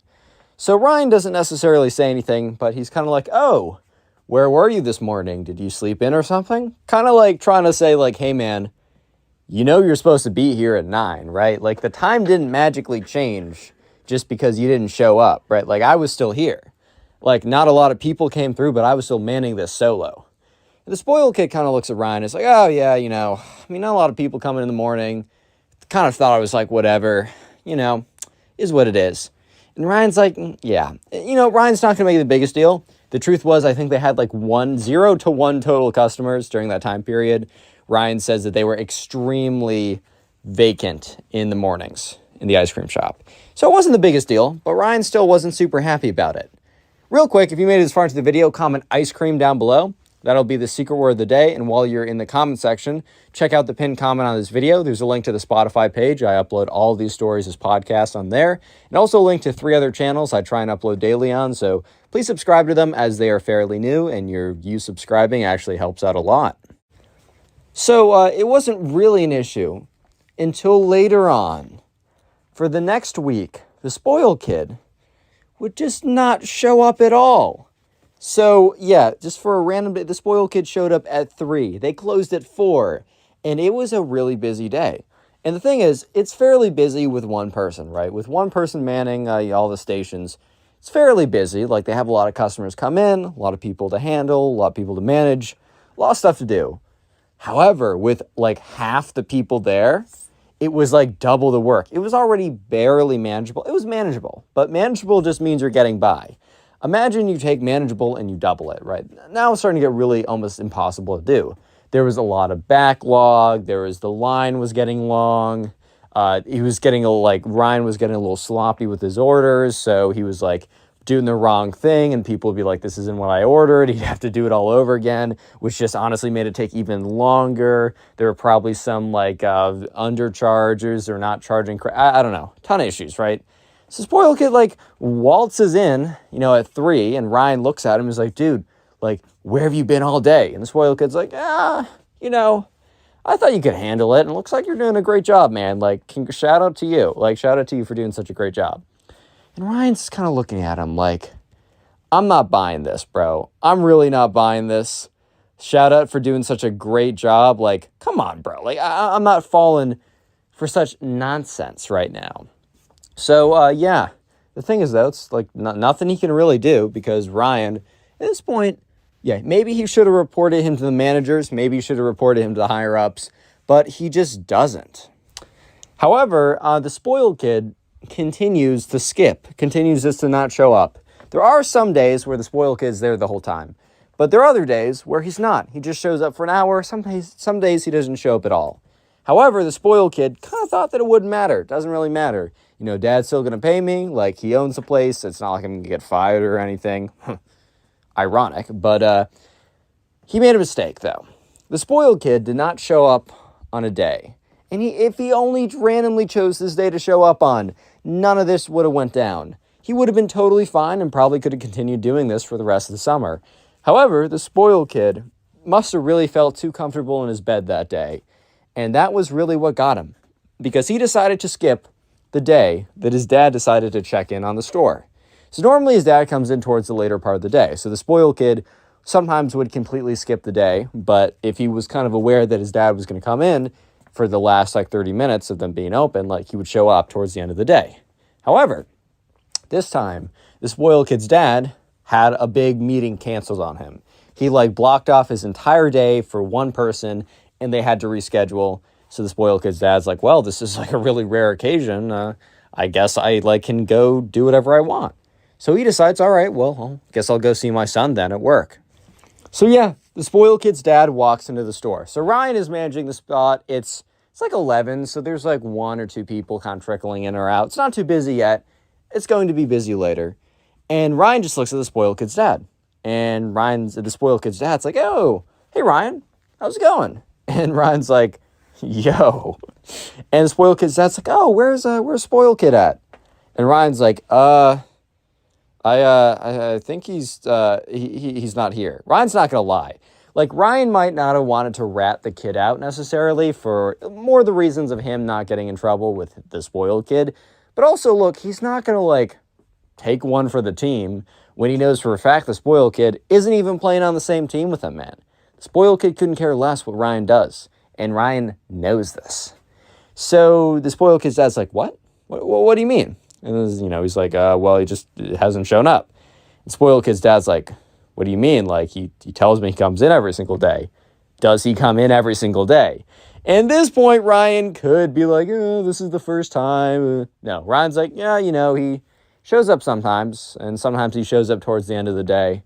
But no, he is not here from 9 to 4, Monday through Friday. That is a fact. He is not here during that time. So the spoiled kid's dad looks really shocked because I think the spoiled kid had been telling him about, how good things have been going at the store, how he's been going in every day. I think the spoiled kid's dad was a little worried that he was pampering his son too much, so he was... Sorry, I was just walking by. It's all good, man. Anyways, I think the spoiled kid's dad was, really kind of feeling like he maybe let his son get away with too much, and he was really excited that his son was really excelling, in the family business too. So he was like, oh, that's great. So to kind of hear that it's all been a facade and it's, been a bait and switch, and the truth is that he actually has not been showing up at all, I think the spoiled kid's dad was like, oh, I think he was pretty upset. So basically the spoiled kid's dad explains his plan of action to Ryan. He's like, look, I don't think tomorrow, my son's probably going to come in, and I'm going to I'm not supposed to show up. But basically, I'm going to confront him tomorrow and ask if he was here yesterday. And he's going to say yes, and I'm going to catch him in the lie. And Ryan's like, okay, like, okay. Spoiled kid's dad's like, you can't tell him about it. Like, I need to catch him in the lie so I can really give a good punishment. And then Ryan's like, okay, bro, like, whatever you got to do. Like, all right. Okay. So, yeah, the next day rolls around, and the spoiled kid actually does show up. Because remember, 2 out of 5 days of the week, the spoiled kid shows up from 9 a.m. to, I'm sure he was like 20 minutes late or something, but basically 9 to 4. The other 3, he shows up for 1 hour or doesn't show up at all. So, yeah, he showed up, and to his surprise, a very familiar guest walks through the door. Sure enough, it's his dad. Yeah, so sure enough, his dad walks through the door, and he's like, oh, hey guys, how's it going? And his dad, looks at Ryan and kind of gives him a little bit of a wink, and Ryan's like, oh God.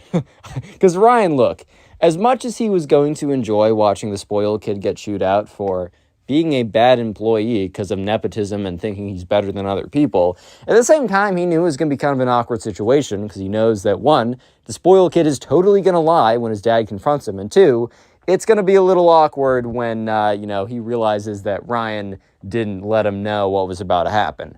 So anyways, his, spoiled kid's dad's like, oh, how have you guys been doing? They're both like, great, whatever. The spoiled kid's dad's like, spoiled kid, were you here yesterday? Like, did you clock in? Spoiled kid's like, yeah, I clock in every day.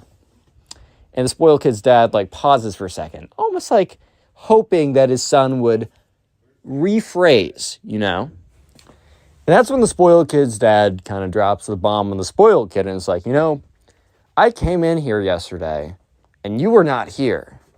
And I waited for a while. You were not in the bathroom. You were not on the premises. And the spoiled kid's like, no, I was. Like, Ryan backed me up. Turns to Ryan, and Ryan's like, And the spoiled kid's dad's like, no. Don't put this on Ryan. I know you've been skipping. He's like, you know what? I'm not treating you any different. You're an employee of this ice cream shop. When you're here, when you're home, you're my son. And when we're in the car, you're my son. And every other place, you're my son. But right now, you're an employee of one of my establishments. And whenever any of my employees are stealing money from me as you're paid for the time that you're here, not showing up and lying that you're here or stealing from me, they will be punished accordingly. He's like, son, I hate to say this, but you're fired. And Ryan was like, what? Ryan had no idea that it was going to go this far. He thought he was going to get chewed out, that his dad was going to be like, I don't know, maybe a demotion, maybe he's going to not pay him for the last couple of weeks, but straight up firing. Ryan's like, damn, bro. And the spoiled kid's like, oh, bro, it's not that deep. It's not that deep. And, his dad's like, I'm going to treat you like any other employee I have here. If any other employee did this, they'd be fired too. And, the spoiled kid's like, oh, whatever. And he gets up and he leaves to go in the car.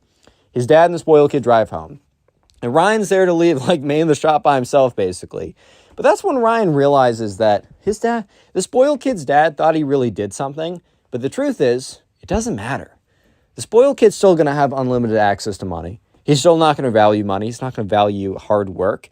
And that this punishment actually probably wasn't a punishment. Because now the spoiled kid doesn't have to work a job and he can go back to being doing nothing all day and just, chilling with his friends and not having to work something. But maybe his dad made him work a real job somewhere else. Who knows? But at the end of the day, Ryan had to man the ice cream shop by himself. But for that reason, the spoiled kid's dad he was trying to find him someone else for Ryan to work with, but he gave Ryan a bit of a pay boost, a little bit of a bonus at the end of the season, which was appreciated. And Ryan had a busy yet a good summer.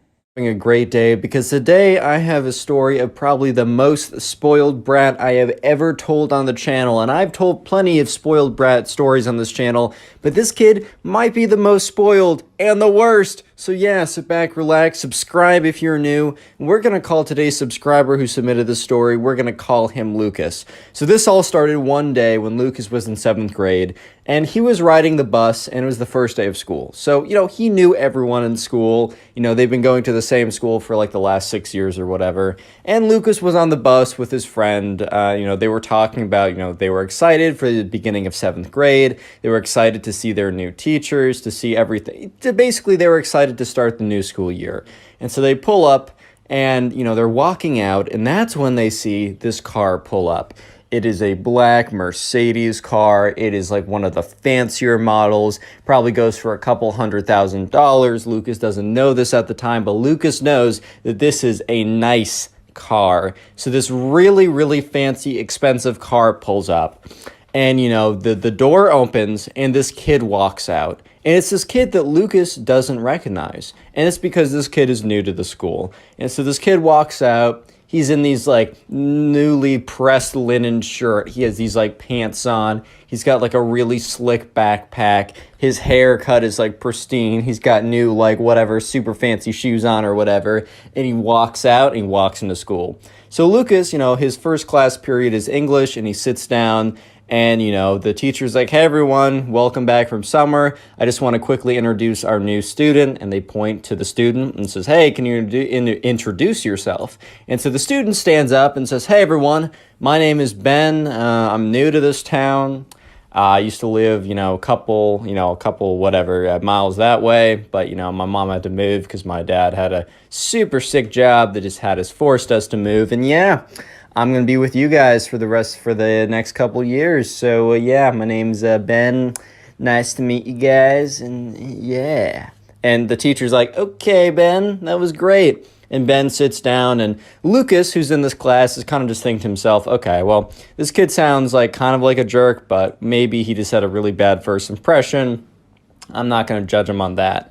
So anyways, the school bell rings, and they go outside, and they're kind of waiting to be picked up. So Lucas is picked up on the bus, which the bus comes like 10 minutes after school, and Ben is waiting for his super like sick Mercedes car or whatever to pull up. And so Ben actually approaches Lucas. He's like, what's good, man? And Lucas is like, hey, how's it going? Welcome to the school. How's your stay been, basically? And, Ben's like, it's all right here. It's all right. And then Ben's like, so, what car are you being picked up in? And Lucas was like, well, I don't actually get picked up. I ride the bus.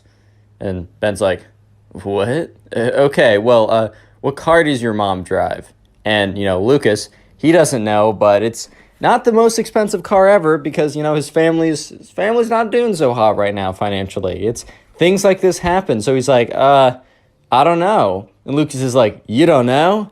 Well, it can't be a good car if you don't know. My mom is driving a Mercedes S-Class, or I don't know. I'm not into cars. But anyways, she's driving like $200,000 Mercedes. It's about to pull up. Oh, there she is right now. And sure enough, the super fancy car pulls up. And the door opens, and like this kind of like blonde woman with probably about $100,000 worth of plastic surgery and these like big, really big black sunglasses leans out the driver's side seat and like looks out the window. Is like, Ben, oh hey there, and looks at Lucas, and Lucas kind of waves timidly. She's like, Ben, you've already made new friends? Oh, Ben, this is so great. And Ben's like, whatever, Mom. Bye, dude. And Ben gets in the car, and they drive off. And another kid, one of Lucas's friends, walks up to Lucas after Ben and his mom drive away. And and Lucas's friend is like, dude, that guy's kind of a jerk. And Lucas is like, yeah, he kind of asked me what car my mom drove. And then when I said, I don't know, he says, well, it's probably a poor car if you don't know. And then he said how much his parents' car cost. And then he got in and he drove away. And Lucas's friend's like, yeah, this guy's a pee-pee. They're in 7th grade, man. Maybe they said something worse, but I don't know. I'm trying to keep ads in this video. YouTube, don't thunderbolt me, please. Anyways, right, so the next day rolls around. And Lucas is kind of like, all right, well, me and Ben, we're not going to be boys. We're not going to be super tight. We're not going to be hanging out that much. But you know what? Fine. He can exist. I can exist. We will coexist, right? We just won't interact with each other that much. And that is totally okay. So they go to lunch, and they're sitting down. And Lucas is sitting with some of his friends. However, this is a pretty big table so that there's a lot of open seats. And Ben walks in, and Ben kind of has a posse of kids behind him. Ben kind of has this this aura of confidence, and people know that, he's got a lot of money too. So for some reason that just immediately made him popular. So Ben was walking in, and imagine him strutting in. So he's got his chest out, his arms are kind of waving back and forth a little bit. Ben is strutting into the cafeteria with his army of little minions behind him, and Lucas looks over. He's like, "What?" And almost every other table was full, so Ben and his minions, I'm going to call them that, Ben and his minions, they sit down at the table, and they already start talking, and Lucas and his friends were talking about how much they didn't like Ben, but we're just going to whatever. So it's kind of they all kind of look at each other when Ben and his friends sit down. They're all kind of okay. So anyways, right, Ben looks over and says, "What do you boys have for lunch today?" And, they open it up, and Lucas has well, I got a peanut butter and jelly sandwich. And Ben was like, nice, dude. And Lucas was in his mind. He's like, dude, why? Why are you scoffing at that? Bro, are you serious? Are you serious? And Ben was like, yeah, I got a pretty standard lunch today. I got some leftover sushi from last night and also some cold cuts my dad made me on his grill. Do you want to hear about my dad's grill? It went for $5,000. At this point, Lucas is just he's zoning out the conversation. He's trying to turn back to his friends because it's Lucas and his friends and Ben and his minions. They're all sitting at that table. So Lucas is kind of hoping that Ben will start talking primarily to his minions and Lucas can go back and talk to his friends, right? But Ben is not letting that happen because Ben turns around again and says, "So, Lucas, tell me about you. What do your parents do for work?" Which, first of all, when you say, "Tell me about you," don't you want to know about them? Why does it matter what their parents do for work, bro? But anyways, right? Lucas is kind of taken aback. He's like, well, I don't know. My dad, he works a couple jobs. And Lucas is like, what jobs are those? Or Ben is like, what jobs are those, Lucas? And Lucas is like, well, he just works a couple. He works at this movie theater. And Ben is like, oh, is he the manager? Does he own it? And Lucas is like, no, he just works a concession. But he also works another job. And Ben's like, oh, so he's one of those minimum wage guys. Okay. And Lucas is starting to get a little bit upset because, he doesn't get to see his dad that often. The reason why he doesn't get to see his dad that often is because dad is putting in the work. He's trying to support for his family. Want to make sure that Lucas, has all the amenities he needs to grow up nicely right before he set off into the world. So Lucas is a little bit upset. So he doesn't ask back. He's trying to end this conversation. And Ben's like, oh, do you want to know what my parents do? Okay, I'll tell you anyways. So my dad, I'm going to call him Dad. So my daddy, he's a lawyer, but he's not your standard, broke-ass lawyer. He's really good. He's really good. And Lucas is like, don't care, I just don't care. But all in his head, right? He doesn't want to say this. He's not trying to be a jerk explicitly. And Ben is like, yeah, he makes a lot of money. And he has a lot of crazy clients, all those big oil companies and tobacco companies. He's the number one for them. And Lucas and his friends kind of look at each other why are we outing ourselves as the villain here? Come on now. But anyways, Ben is like, yeah, my mom, she's just a housewife. So useless, dude. And Lucas is just looking at his friends like, did you just call your mom useless, bro? Who raised you? Let's hope it wasn't her. What? Huh? Well, what's going on? And so Lucas and his friends, Lucas is like, oh, I gotta go. And Ben's like, why? Dinner isn't done. Lunch isn't over yet. And, Ben's just like, well, I gotta get prepared for a test. And all of his friends were like, yeah, we're in the same class. We gotta prepare too. And Ben's like, all right, cool. And so sure enough, Lucas and his friends, they get up, they walk out of there. Lucas and his friends don't have a test to prepare for. They just want to get out of there. So sure enough, Lucas and his friends are walking out, and they're just they start talking to each other once they're out of earshot. They're like, oh my God, I knew that guy sucked, but that guy really sucks. Oh my God. They were dumbfounded. They had no idea just what happened. They have no idea how to comprehend the conversation they just had. So Lucas and his friends are like, all right, we're going to have to coexist with this guy. we somehow, you know what? As long as we don't have a class with him, we'll be fine. And that's when they figured out that he actually moved classes, and the next day, Lucas realized that he had a class with Ben. Wah. Real quick, if you made it this far into the video, comment spoiled down below. I'm going to try and hard a bunch of comments to say spoiled, just to say thank you for just supporting the channel. And also, if you want to support the channel even more, sit down and watch a bunch of videos in a row, basically binge watch these videos, and let me know in the comment section how you're doing this, if you're watching them to go to sleep, if you're playing video games, if you're drawing art, if you're animating, if you're, I don't know, mining Bitcoin, whatever you're doing in the background, right? Let me know in the comment section, and I'll be putting random comments shouting out people who are supporting the channel, like these people. Thank you guys so much. Let's get back to the story. This might be the most craziest spoiled kid story I've ever told.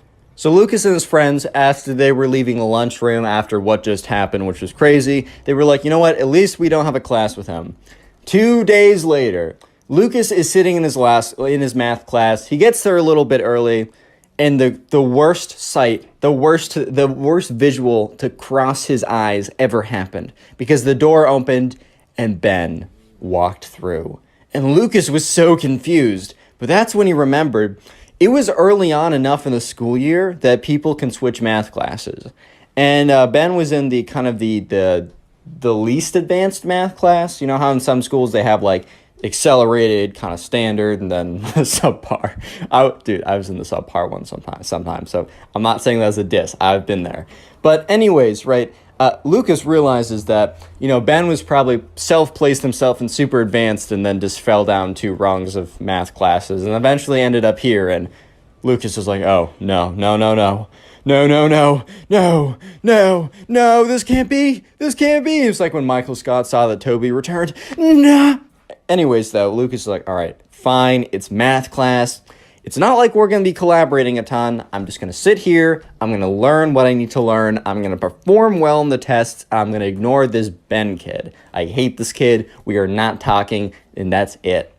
So about a week later, the math teacher assigned random partners to do a big math project. Lucas was like, a project in math class? And the partners are randomized? Okay, well, what are the odds that I get Ben? Sure enough, the teacher goes in and puts all the names into a random, like, name pair generator website. He's like, all right, first pair, Lucas and Ben. Lucas was just like, God, I know you are testing me, but what have I done? Why? What have I done? Anyways, right, Lucas is like, all right, I have to do it with Ben. That is fine. And the teacher's like, all right, probably for this project, the best thing you can do is to work together on the weekends. And, you know, Luke's like, and I have to go to Ben's house now. Oh my God. So sure enough, Ben comes over. He's like, what's up, bro? Let me get your number. And, you know, Lucas pulls out, you know, his phone. And Ben's like, bro, what generation is that? Is that like an iPhone 0? Lol. This is the newest iPhone ever. It actually has the most storage possible. And, you know, Lucas is like, that's nice, Ben. That's nice. Ben's like, oh, sorry, I wasn't paying attention to what you said. What's your number again? So Lucas, you know, gives Ben his number. They contact each other. And apparently, Ben actually lives like a 10-minute walk. And Lucas is like, fine, I'm just going to walk there, whatever. I don't even want my parents, like, I don't want my mom interacting with his mom. I don't want them to become friends. I want none of this. So on a Saturday, he gets up and he walks 10 minutes down, and he can literally feel the neighborhood getting nicer and nicer with every step he takes. It's ridiculous. He's like, well, so this is apparently the nice part of town. Good to know I live in the bad part. What a lovely day. So Lucas keeps walking over, and eventually, you know, he sees this really big, fancy house at the very end of the street. And he's like, well, I don't even have to check my maps. I know for a fact this is Ben's house. So he walks over, and he gets there, and he rings the doorbell, and he just kind of looks around. It's the most extravagant, exquisite house you have ever seen. It's like the most lavish, insert adjectives of money, basically, right?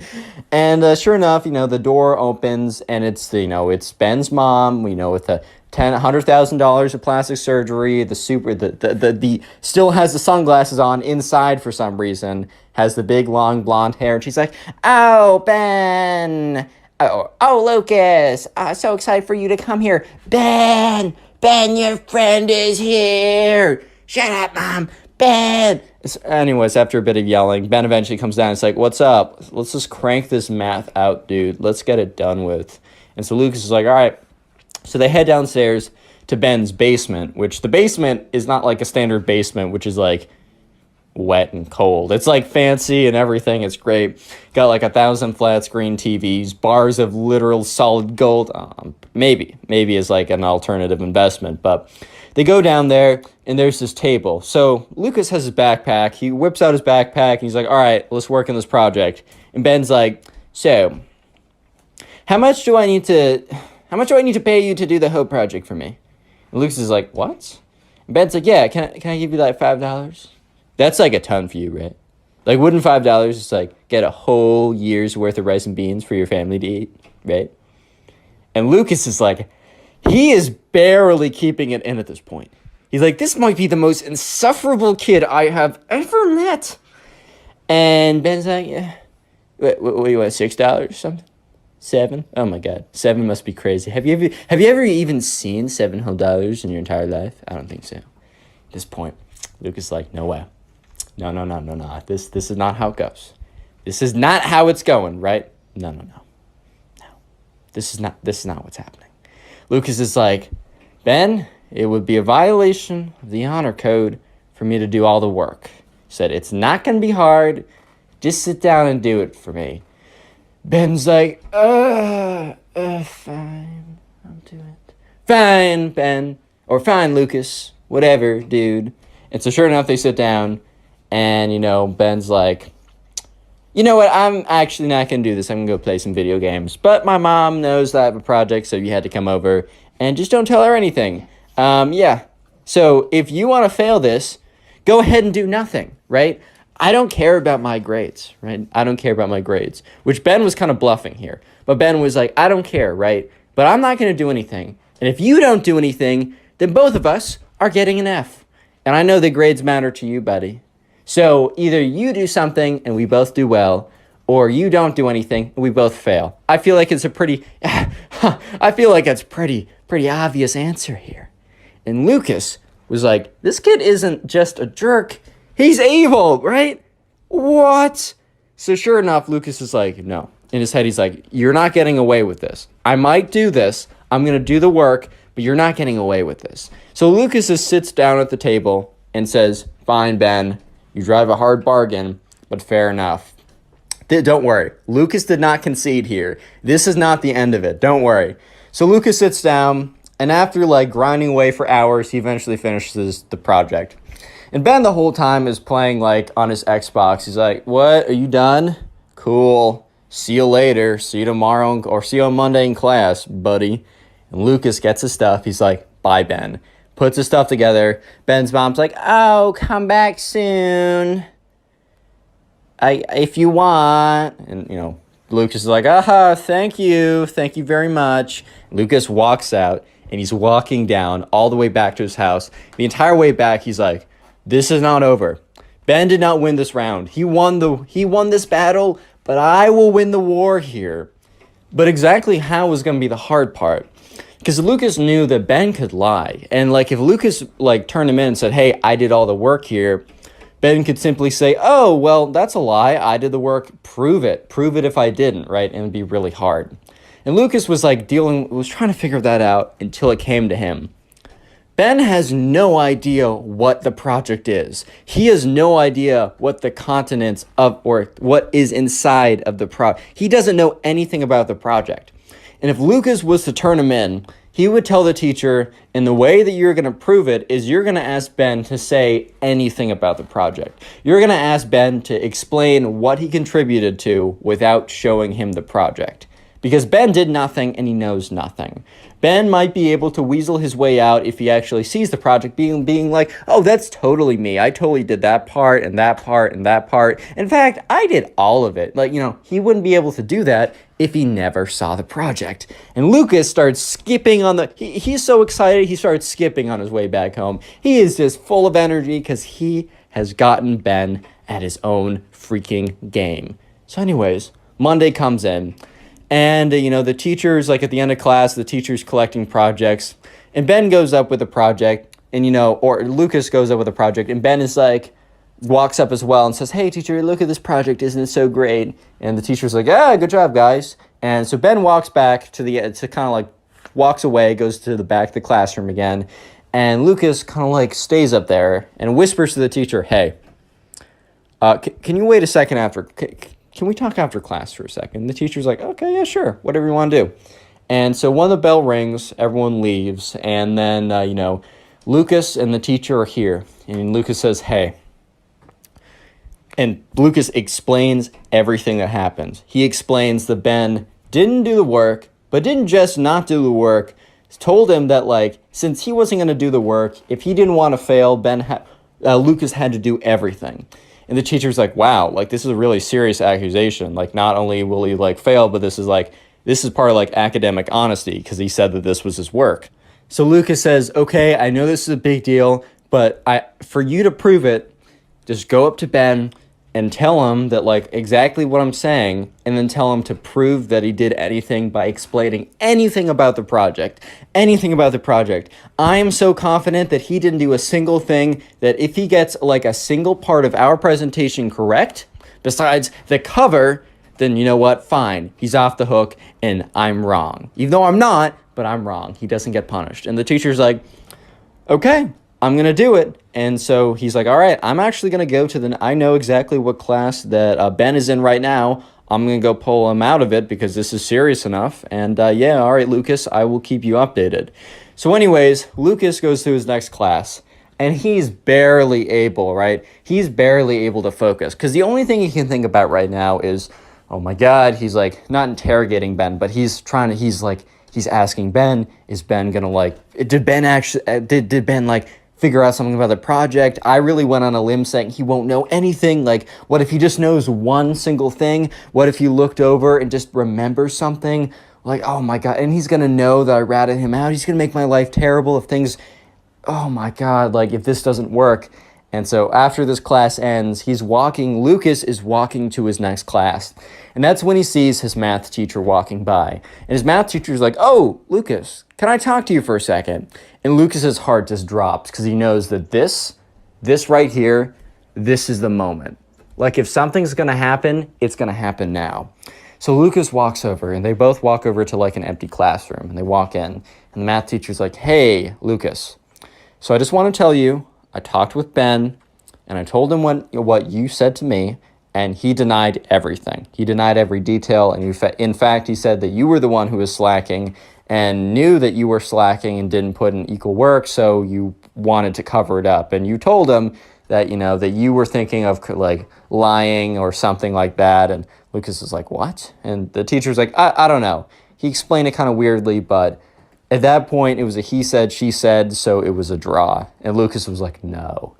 And then the teacher's like, well, at that point, it was a draw. But then I decided that I was going to go along with your kind of theory of asking him to prove anything, which he said he did most of the work, so that wouldn't be a problem, right? And Lucas is like, correct, if he did stuff. And the teacher's like, okay, so yeah. And I went to him and I asked him, I said, hey, tell me what you did in the project. And Ben replied, oh, let me see the project and I'll point it out. And I told Ben that, no, I'm trying to test if you actually know anything about the project, because if you did it, you certainly should. And while Ben said a lot of words and he made a lot of sounds and he did a lot of movements, Ben didn't tell me one single thing about the project. And I realized that what you were saying was 100% accurate. Ben is not only failing this assignment, but, we've sent him to the deans for, plagiarism and academic honesty. And this will be pretty severe on his record. Thank you for letting us know.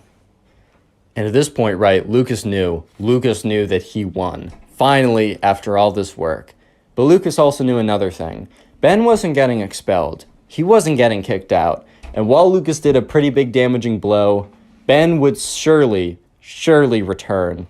And Ben would probably be worse than he's ever been before. Click on the video on screen right now. I know you'll enjoy it. Just click it. Do it.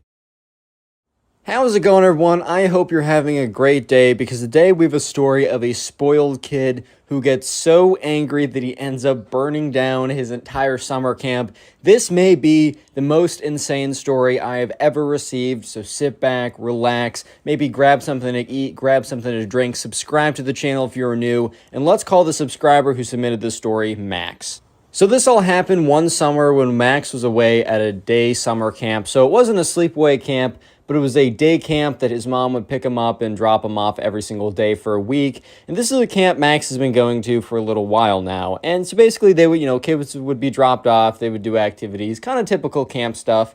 And anyways, on the first day, Max is dropped off, and there's a bunch of kids over there, and Max knows one guy, and his name is Ben. Yes, Ben is not the bad guy in this story. But anyways, Ben and Max have been friends for a while. And they actually met at this camp like 2 years ago, and while they don't really live super close to each other, or they just don't really hang out that much, they always make it a thing to try and always go back to this camp at the same time. Their parents stay in contact or whatever. So anyways, Max goes up to Ben and is like, hey man, it's been a while. And Ben's like, dude, it's been so long, so good to see you. And they're kind of just waiting while all the new campers come in and are starting to talk to each other. It's kind of like the introduction day where you're supposed to meet a bunch of people. And that's when they see this really fancy car pull up. It's like one of those like black Mercedes with like the tinted windows, and the door opens up and this kid walks out. And sometimes you just know, like when someone walks with a certain energy, a certain strut, you already know that they're kind of like at least entitled a little bit. You can just kind of see it in the way that they walk. Well, Max and Ben right away could see that this kid, who we're just going to call the spoiled kid, just the way this kid was walking, you could tell that he was up to no good, and he kind of got everything he ever wanted. So sure enough, right, the spoiled kid walks over, and he's like kind of looking around, and he's kind of just hanging out by himself. And at first, Max and Ben kind of just assumed that, kid probably doesn't know anyone. Let's go over and trying to, talk to him. Little did they know that the spoiled kid wasn't talking to anyone because he simply thought that he was better than everyone else. But anyways, Max and Ben walk over to the spoiled kid. They're like, hey man, like, how's it going? And the spoiled kid looks at them and is like, good. And Max and Ben are kind of like, hey, we've been to this camp for a while. You're going to have a lot of fun. I'm assuming this is your first year here, as we don't, we haven't recognized you. But if you have any questions, let us know. And the spoiled kid's like, okay. And Max and Ben at this point still, while they have a bit of a vibe from this kid that he's like, I don't know, he's kind of spoiled or whatever, but these kids in the beginning, or Max and Ben kind of just assume, well, that's fine. He's probably just shy. He's probably just nervous. He doesn't know us, right? He doesn't need to be maxing our energy to be a good guy. We're going to break through to this kid, and he's probably going to be a great guy. Well, they were totally wrong with that sentiment, but it was a good sentiment. So anyways, right, the camp, after about like 10, 15 minutes, all the kids were dropped off.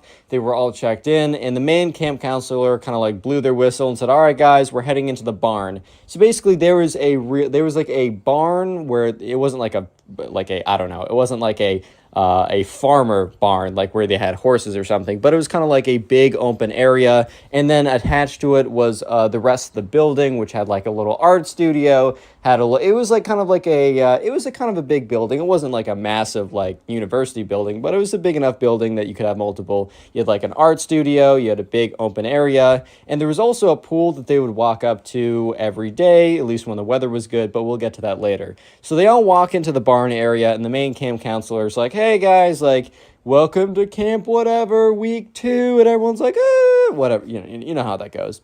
And the camp counselor is like, okay, so we're just going to play a really quick game of like get to know you, so walk around, and whoever you see, go up to them and ask them what their favorite thing to do is.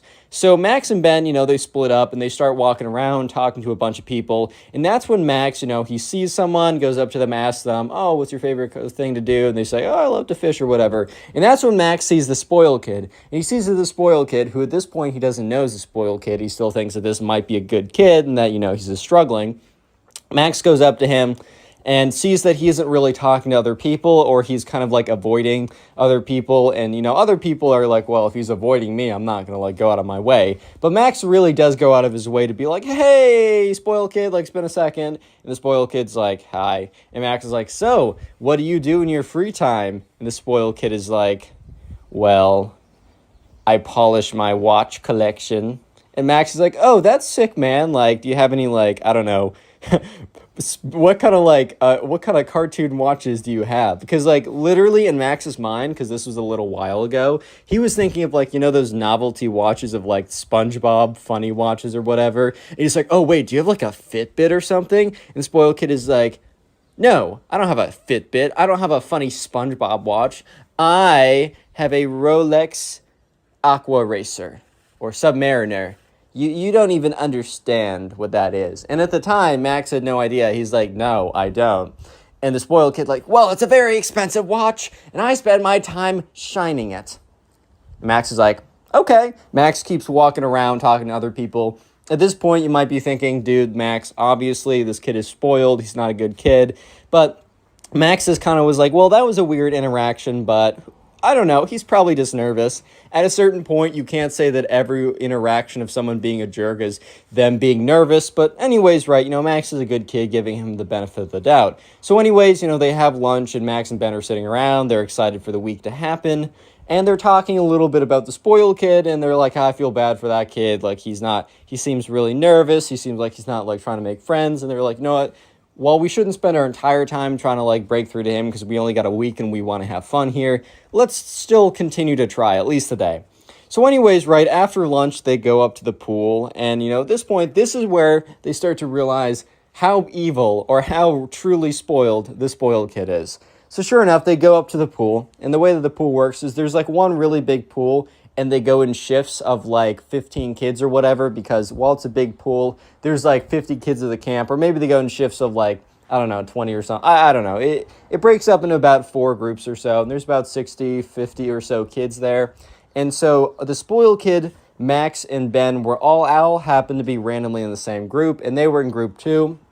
So Max and Ben were talking, and they were watching as the spoiled kid, like, because there were bars around the pool. It was an outdoor pool. So they're not bars, but there was like a fence, and you could see through the fence. And Max and Ben looked over, and they saw the spoiled kid with like both of his arms on, like both of his hands on like the fence, kind of rattling it, almost like, in the movies when someone's in prison and they rattle the prison bars or whatever.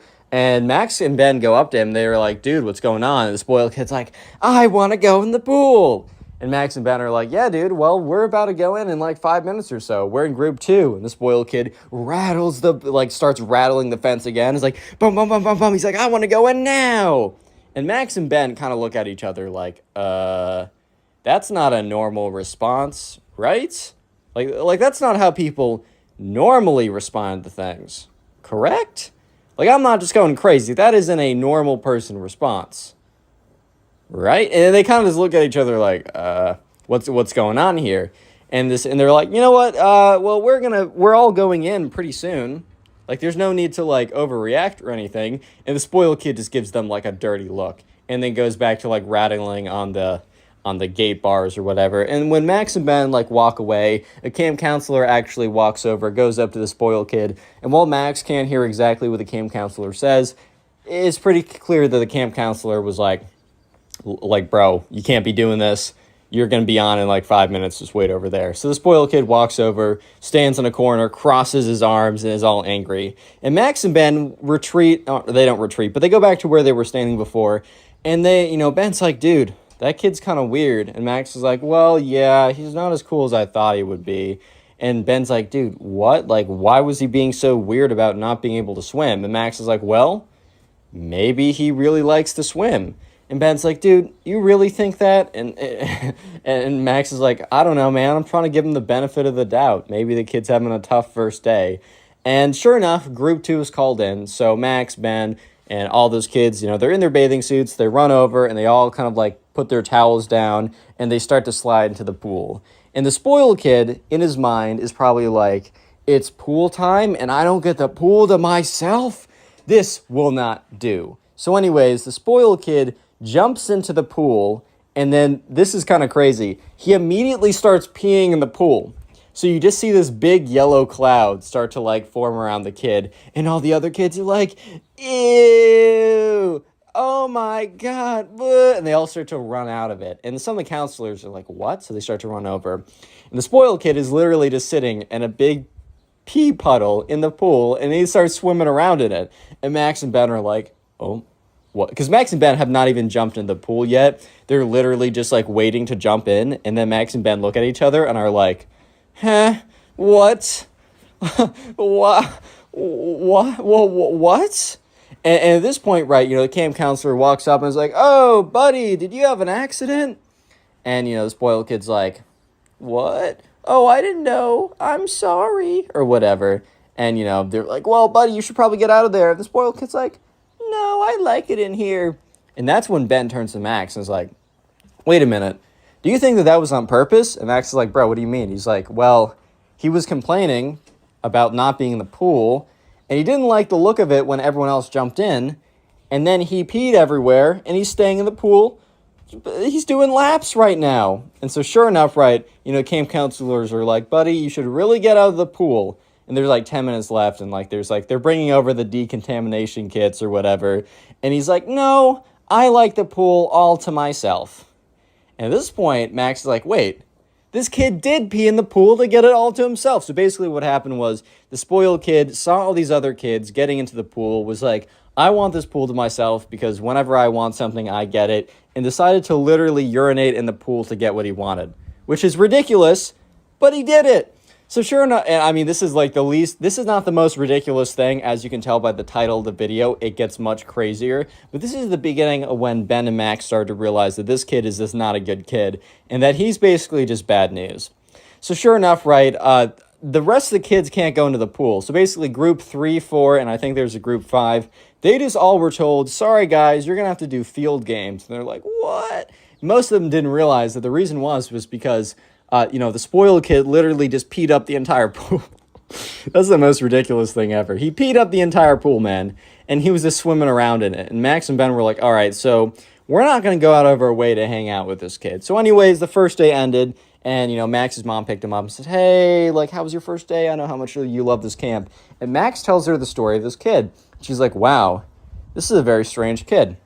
And Max is like, yeah, well, I think this is probably it for him. And let me just say, that was not it for him. So the next day comes around, and when Max wakes up, it is pouring rain. His mom says, hey, honey, like, I just want to let you know it is pouring rain, so you will probably not be doing any outdoor activities or going in the pool today. So Max is dropped off at camp, and sure enough, they're having all their activities inside. And the first, activity, whatever, was some kind of, arts and craft thing. It was just Max and Ben chilling, hanging out, having a good time. But after that, it was lunch. And normally, lunch isn't, it's pretty standard. Normally would think, oh, what happens at lunch? But basically, right, there's kind of a 5 minutes before lunch started, everyone has their lunch boxes. Basically, you bring a little container with all your lunch in, and you put your lunch box on, a bench or something. So there's, 50 lunch boxes, and, Max and Ben, they walk out of their arts and craft class, and they go to their lunch boxes, and they open it up, and, they go to it, and they say, wait a minute, this has already been opened up. And Max turns to Ben and is like, bro, is yours opened up? And Ben's like, dude, mine's opened up too. And that's when they see that everybody's lunchbox has already been opened up. So, everyone's lunchbox has been unzipped, and, Max is like, bro, where did my cookie go? And Ben's like, dude, where did my pudding cup go? And you start hearing murmurs from everyone else. Basically, they're missing one or two things, but they're normally missing the best part of their lunch. And that's when they hear this kind of crunching and munching noise, right? So someone walks to the corner, and they see that because there's a curtain, because there's a stage in the barn, and they hear a noise behind the curtain, and they draw the curtain, and they see the spoiled kid sitting there with basically a mountain of dessert items from everyone's lunch. And at this point, right, the camp counselors are getting so many complaints about someone opened up my lunchbox and took something, and that's when they noticed basically the spoiled kid with a massive pile of all the complaints of all the food that was missing. So immediately Max and Ben are like, oh my god, the spoiled kid must have left arts and crafts early, went through everyone's lunch boxes, and just took all the good stuff and started eating it.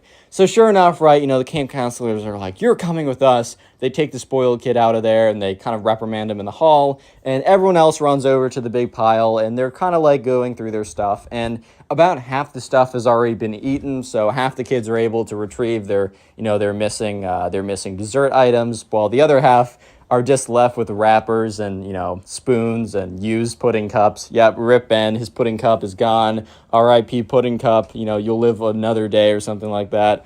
And so sure enough, Ben and Max are sitting down, eating their lunch, and Max also lost his, cookie thing or whatever dessert thing he had. So he's pretty upset as well. He's like, dude, this Ben kid sucks. And they're like, yeah, and Ben was like, or not Ben kid, this spoiled kid sucks. Ben's like, yeah, I kind of got a feeling that he was a little weird when he decided to pee in the pool to have it all to himself. But this is overkill. And this is the least of what he does. As you guys know by the title, this only gets more and more insane. Real quick, comment spoiled if you made it this far into the video. I just want to see how many people made it this far.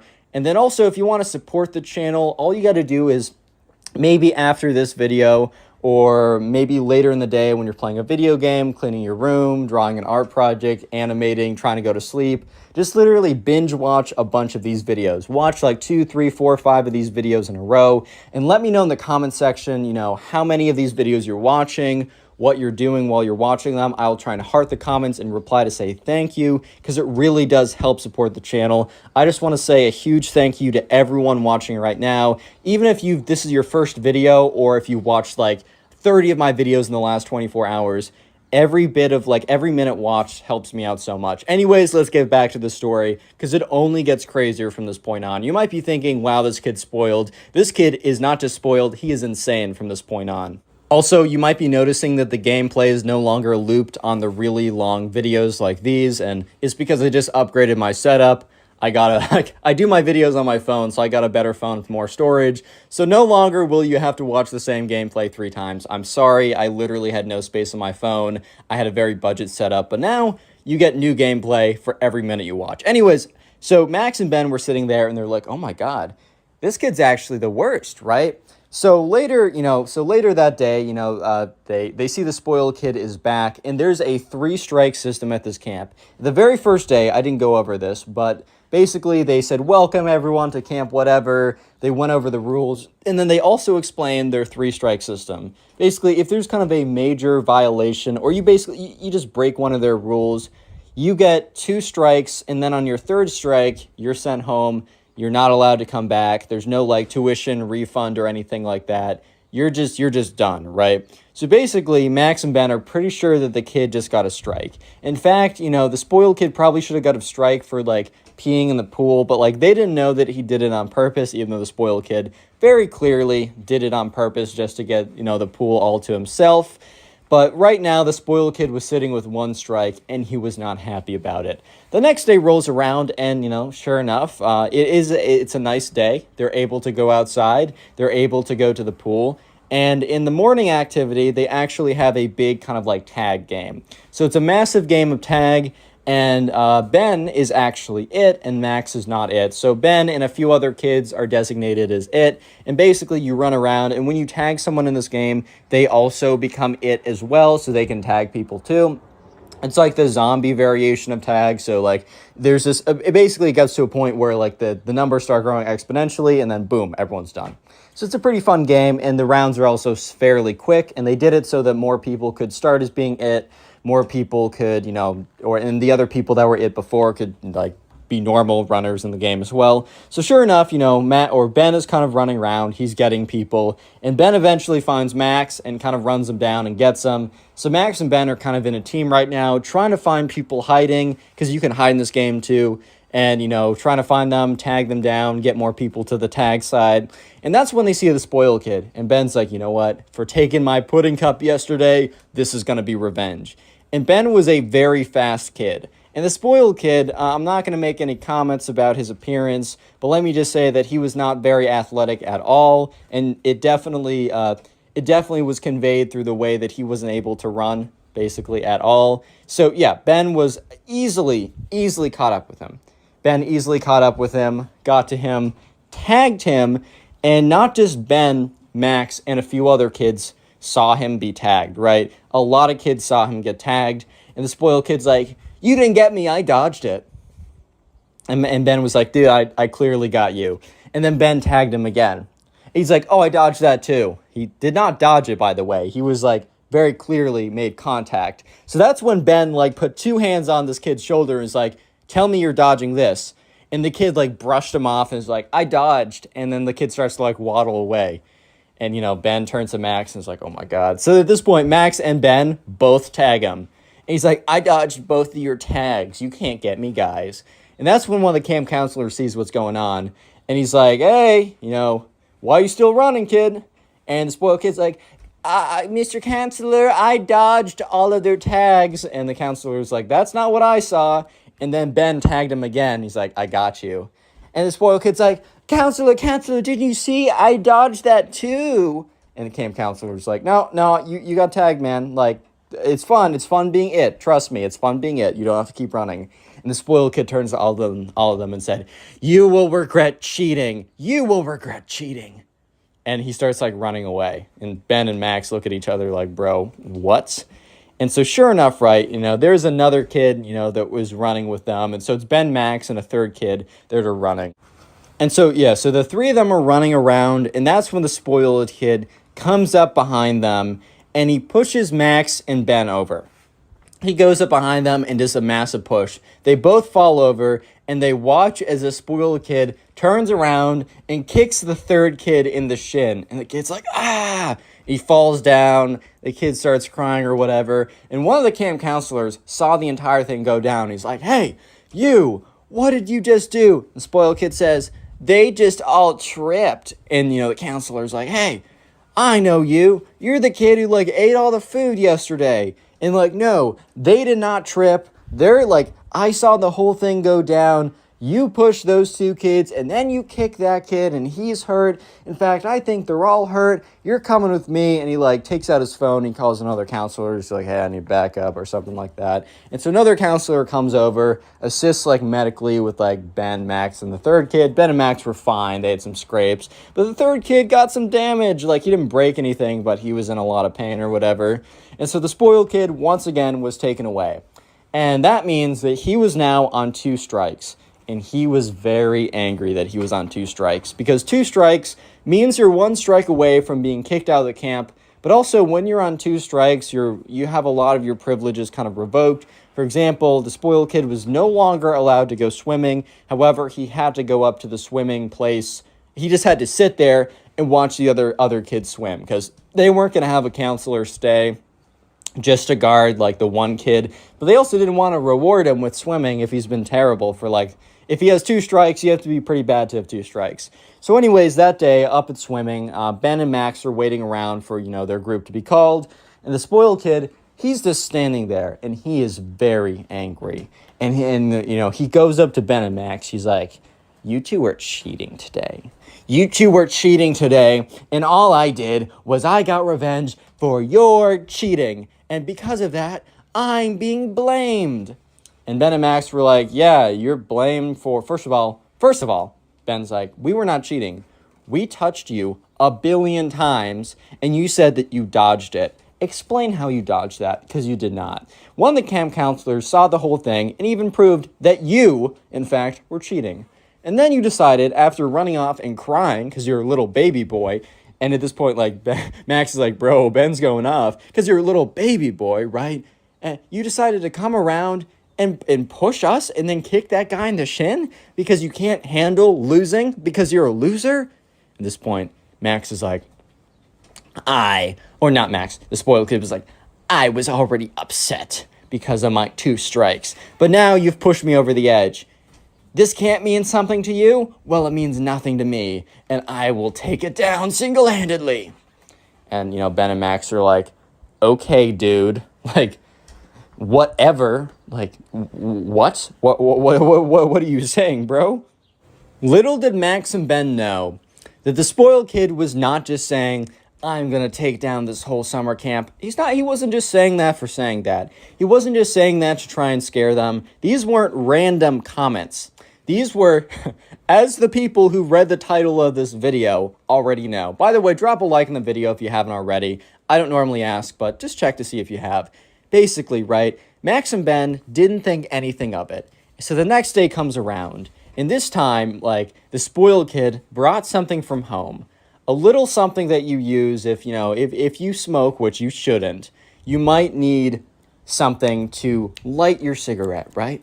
you might need something like that. But there are multiple uses for a lighter, as you shall see. So anyways, on this now infamous day in like Max's life, because it's a crazy day, he goes in and it's pretty normal. And so for the first half, before they go swimming in the afternoon, they're just doing some simple crafts again. So remember, this building has like a barn, which is like a big open area, and the big open area is attached to kind of a wing, in a sense, like a hall, which attaches to like several rooms where kids are able to do like crafts or whatever, as well as there's one kind of like camp counselor's room with like all the office paper and all that kind of stuff. And remember, in the barn, there's a stage which has curtains.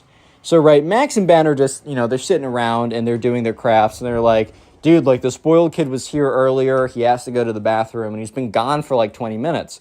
So Max and Ben are like, dude, that's really weird. And, Ben's like, well, I mean, I kind of have to go to the bathroom. Do you want to come with me? That's not a weird request. They just wanted to, like, mess around in the bathroom. Not like that. Stop being weird. You know what I mean. And so Max and Ben, they both asked to go to the bathroom. The camp counselor's like, okay, like, don't mess around. Don't just play games in there the entire time. So they walk out, right, and they're walking down. And so the bathroom is right by the barn. But that's when they see that the barn door is open. And they're like, why is the barn door open? And they look in there, right? And they start to, like, smell a really weird smell. It is the smell of smoke. So they look in there, and they see the curtain, right? And they see the curtain is catching flame. And what they also see is the spoiled kid sitting, or kind of kneeling or crouching or whatever on the other side of the curtain with the lighter, trying to catch that side on fire too. So at this point, Ben and Max are speechless. They are stunned. They turn to each other and they sprint back, and they start slamming their fists on the camp counselor's door, like the door for like where they all sit. Bum, bum, bum, bum, bum, bum, bum, bum, right? And so they open it up, and like some camp counselor was like, what's up, dudes? Like, you guys get in trouble or something? They're like, no, come with us. So Ben and Max are like running down. The dude's like, guys, calm down. And that's when Ben and Max get to the barn. They open the door and they point. And they point to the curtain now catching complete flame, and also the spoiled kid trying to like light the other side on fire. And the camp counselor's like, holy... And then, he's like, he gets on his phone and he's like, emergency.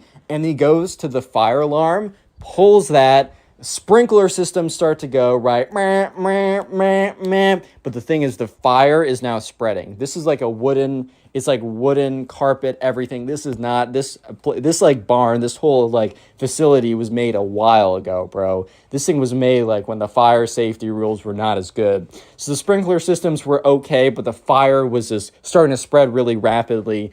And the camp counselor grabs the spoiled kid and says, you're coming with me. And all the kids are walking out in a single file line, and they all stand out in the field. And most of them think, oh, it's our mandatory fire drill or something, whatever. But that's when one of the kids was like, well, I smelled smoke. And so Ben and Max turn around and they start telling every kid what they saw. And the rumors and the truth starts to spread insanely fast. All the kids are now telling everyone that the spoiled kid, the pee-pee boy, the one who ate all their food and kicked a bunch of people because he lost in the game, decided to burn down the camp out of revenge. So rumors are starting to spread. All of a sudden, they start to smell smoke. And that's when they see, smoke start to pour out of the rooms, out of the windows. And that's when they start to see a flame catch. It is the craziest thing, because for the next 20 minutes, they hear like a fire department coming, but they see the place starting to just completely burn down. Like for some reason, maybe like the electrical system caught, and then boom, something exploded, or all the insulation caught. I don't know what happened, but the entire place basically went up in flames. And the entire time, like 3 camp counselors basically had like the spoiled kid, like, and not in handcuffs, but they had him like, they surrounded him, were interrogating him, were like shouting at him. And, the spoiled kid's mom appeared, and she runs over, and the camp counselors start like shouting and pointing at the building, pointing at the spoiled kid. And Max and Ben are just like, oh my God, like this is insane. And Max is like, all right, well, I knew this kid was weird, but like, bro, what? And sure enough, the fire department comes, and, they put out the fire, but at this point, the entire, like, building is charred. It is gone. It's not burnt down to, like, the floor, but all they have left is, like, the outlines of the structure of the building. It is intense.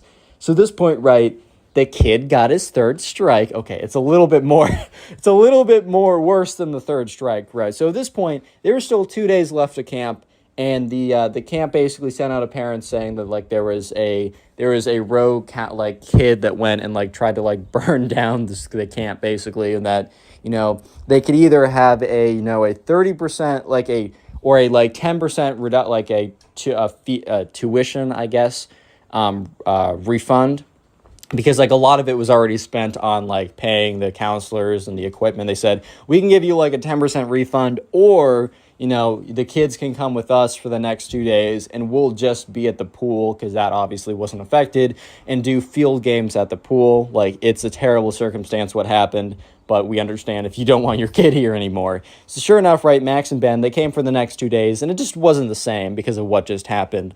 And anyways, right, they have no idea what happened to the spoiled kid, because police obviously got involved, but he's also a kid, right? So I don't really know how that all works out. And, Ben and, Max, they never saw him again, obviously, because he did not return to the camp. Probably because he was banned for life and probably wasn't allowed at any other camps as well, because, like, word got out. And so Max and Ben actually did return to the camp the next year. However, it took place at a totally different location. Like, for the remainder of that camp's existence, they were never back at that location because they never rebuilt it. I think something else eventually got built there later. But Max and Ben, still to this day, whenever they go to the camp and they meet a bunch of new campers, Max and Ben, eventually, when they were older, they became, like, counselors in training, and then when they decided to become actually counselors, they would always tell the story of the spoiled kid every single year. And it kind of became an underground camp legend. Yeah, so subscribe. Click on the video and on watch screen another right video, now. I please. know you'll enjoy it. Just click it. Do it. How's it going, everyone? Today we have a story of probably one of the most spoiled kids ever breaking his brand new $10,000 gaming computer because he was big mad that he lost a video game. So yeah, sit back, relax, subscribe if you're new, and let's call the subscribers who submitted the story Zach and Ben. So yeah, this is kind of a duo story. I haven't done one of these in a while. So Zach and Ben went to school together, and there was this new kid, and his name was Liam. And in the very start of the year, like, Liam was kind of like, he's new to the class. Zach and Ben went over and, they were nice to him, but they never really befriended him like that. They never really became that close. And actually, unlike in a lot of my stories, when someone new comes, and they're befriended right away, and then they're found out to be kind of weird, Zach and Ben, didn't even befriend Liam till about halfway through the school year. They just happened to be assigned, like, the same project, or maybe, for some reason, they all happened to be in the same area or the same vicinity, and Zach and Ben really, got a liking to Liam, and they all got along really well. So all of a sudden, right after a couple weeks of hanging out, after, figuring out that, each other were cool, Liam invited Zach and Ben over to his house. He said, like, boys, you got to come over.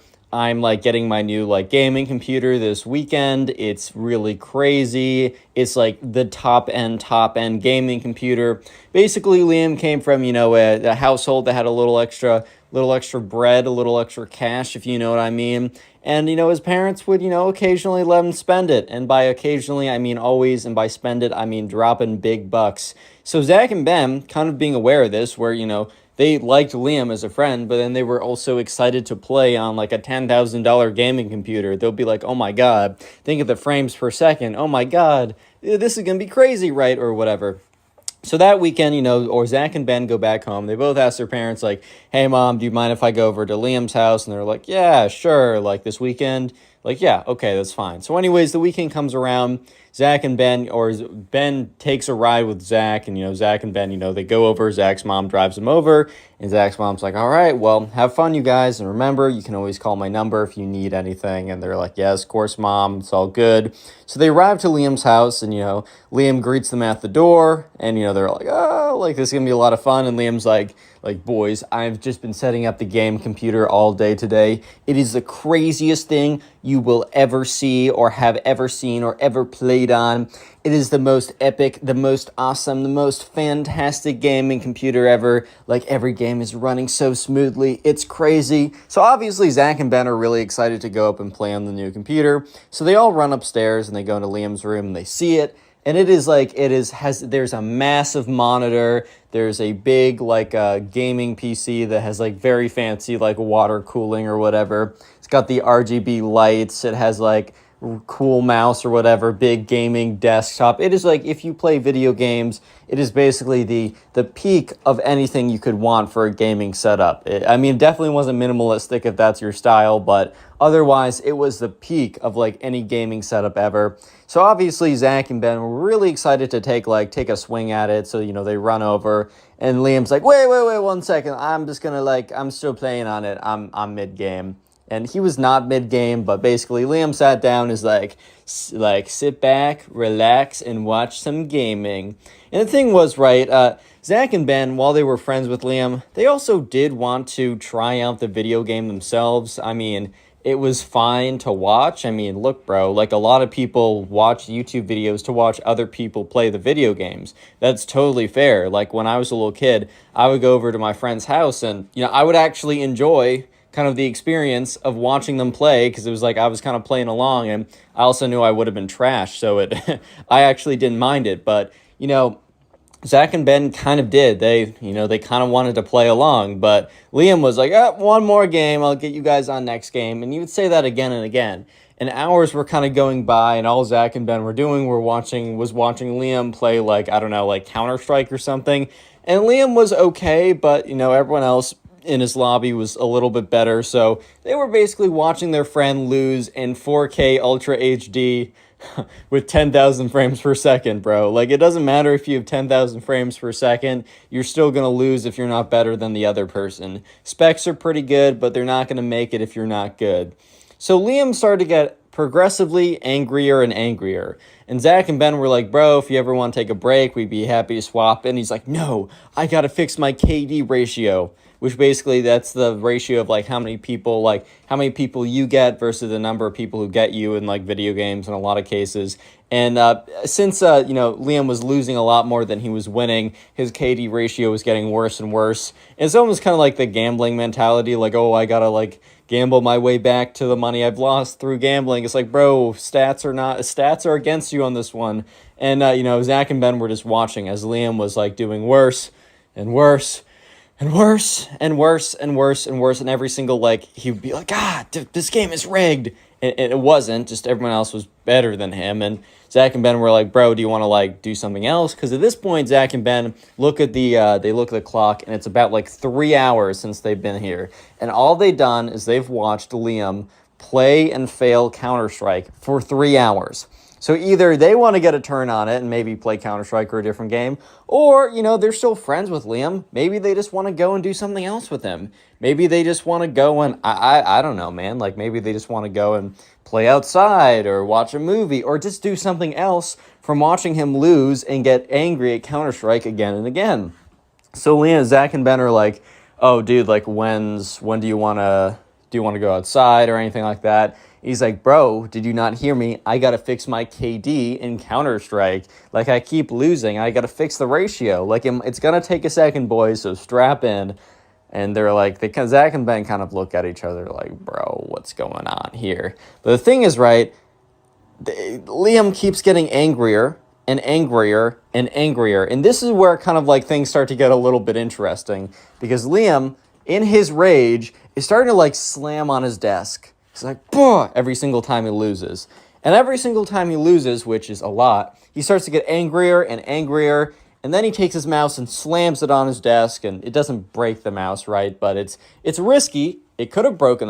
The mouse could have broken, right? So Zach and Ben kind of look at each other like, this is not progressing in a good way. Because sure enough, right, Liam was getting angrier and angrier, and he was pounding his fist. And then one time he even kicked his gaming computer, which they're like, whoa, chill, bro. Because imagine just a clean kick to the gaming computer, bro. You could have just destroyed the entire thing. Sure, that one thing wasn't $10,000. It was kind of the whole setup put together. But that's a good $5,000-$6,000. He got the craziest specs ever. And so Liam was getting angrier and angrier. And Zach and Ben were like, okay, this is not great, right? He's starting to lose it a little bit. And he was like, bah, bah. And this is where not the whole climax, but this is where things start to get really crazy. Because Liam, it seems like a random game, but this was a really important game to Liam because he'd been losing for so long that in his head he said, Liam, You need to win this game. You need to do it. And, Zach and Ben were just thinking it was a normal game, and they were watching, and Liam was getting shot. He's like, no, I'm good at this. He starts going around. He starts panicking, starts, just has no aim at all, completely misses everyone. And when it says, I don't know, you lose or whatever, Liam just is silent. Because normally for the last hour, he's been like an angry grunt. So Zach and Ben at first think that, oh, well, this Liam kid finally is getting over his rage problem. But they were soon, within 3 seconds, completely proven wrong when Liam takes his fist and goes, bah! And just goes, boom, into the monitor screen. The entire screen is cracked and destroyed and falls over the desk. And then Liam stands up, and Zach and Ben are looking at each other like, oh my God. And Liam is like, yeah! And takes his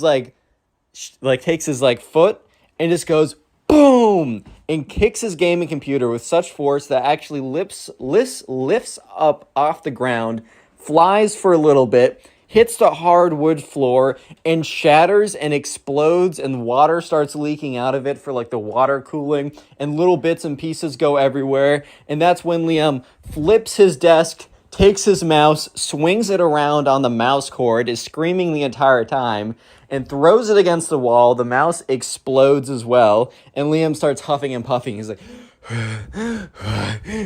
and at this point, Zach and Ben are just looking at each other like, oh my God, bro, oh my. Anyways, if you made it this far into the video, comment spoiled down below. That'll be the secret word of the day. And then also, if you want to support the channel or keep supporting the channel, because honestly, just watching this far into the videos helps support the channel a lot, all you got to do is maybe after this video, maybe at a later point, sit down and watch a bunch of videos. Watch 1, 2, 3, or just binge watch the videos. And in the comment section down below, let me know how many videos you watched today, and also what you're doing while you're watching the videos. Are you playing a video game? Are you, I don't know, drawing, animating? I saw some people writing a screenplay, trying to go to sleep, cleaning your... Let me know. I'm curious. Anyways, let's get back to the story, because let me just say that Liam is starting to regret what he did. So anyways, Zach and Ben are just standing there, just looking around the room, just looking at the damage of the situation. So they're looking around, and so, yeah, Liam's monitor is completely cracked and destroyed. His desk has been flipped over. The big gaming computer has spilled into a billion pieces, is all over on the floor, cracked liquid, completely destroyed, probably $5 of value left, right? The mouse isn't even a mouse anymore. It is splattered into a million pieces, and there's a crunch mark on the wall. It is cracked where he slammed it. And Liam is still and Zach and Ben are like, oh my God, bro. This kid just went crazy, because they knew how much this was. Liam was toting how it overall cost $10,000, and how he just got it. And after having it for 3 hours and just not being good at Counter-Strike, instead of being let me just shut down my computer and go outside because I'll probably enjoy the video game another day, I'm actually just going to break my entire setup out of rage. And slowly, Liam is oh no, no. Oh no, what did I do? Boys, what did I do? And he turns to Zach and Ben, and they're like, bro, I don't know how to put this, but I mean, you did just break your entire setup. And he's like, no, this can't be happening. I did just, and they're like, you did just do it, but, he's like, boys, my parents know about this. This was my big gift. I'm not even this sucks, but they can't know about it.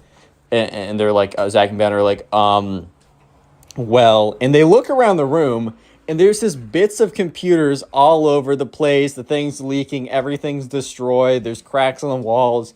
They're well, if they come in, they're gonna see this. And he's like, okay, boy, I'm sorry. I know you wanted to play on it, but that's probably not gonna happen now. And Zach and Ben just look at each other yeah, I don't think that's gonna happen, since the gaming computer is in 100,000 pieces on the floor right now. And or Liam's we need to hide this.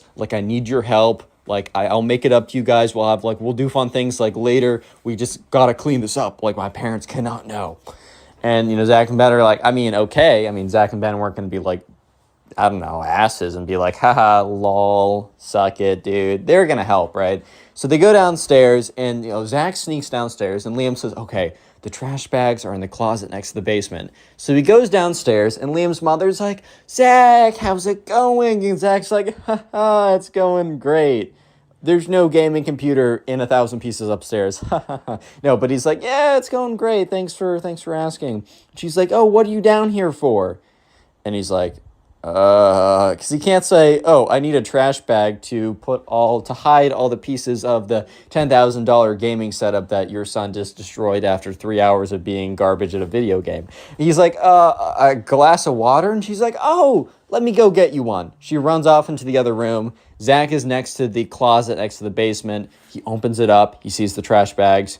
And then he hears her coming back, so he quickly closes the closet door and intercepts her and is like, thank you so much for the glass of water. She's like, oh, you're welcome. She goes into another room. Zach opens up the closet door again, reaches in, pulls out a trash bag, quietly closes the closet door, runs back upstairs. And Liam's like, bro, why did you get a glass of water? He's like, long story. Hands the trash bag. They start putting parts of the gaming computer, whatever, in there. Liam's like, bro, why did you only get one? And Zach's like, he's like, we need more. Zach's like, dude, I don't know. I've never broken a $10,000 gaming setup before. And Liam's like, not funny, bro. Just get another trash bag.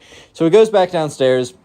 And Zach's mom's like, oh, you're back down again. He's like, oh, yeah, I just got to use the bathroom.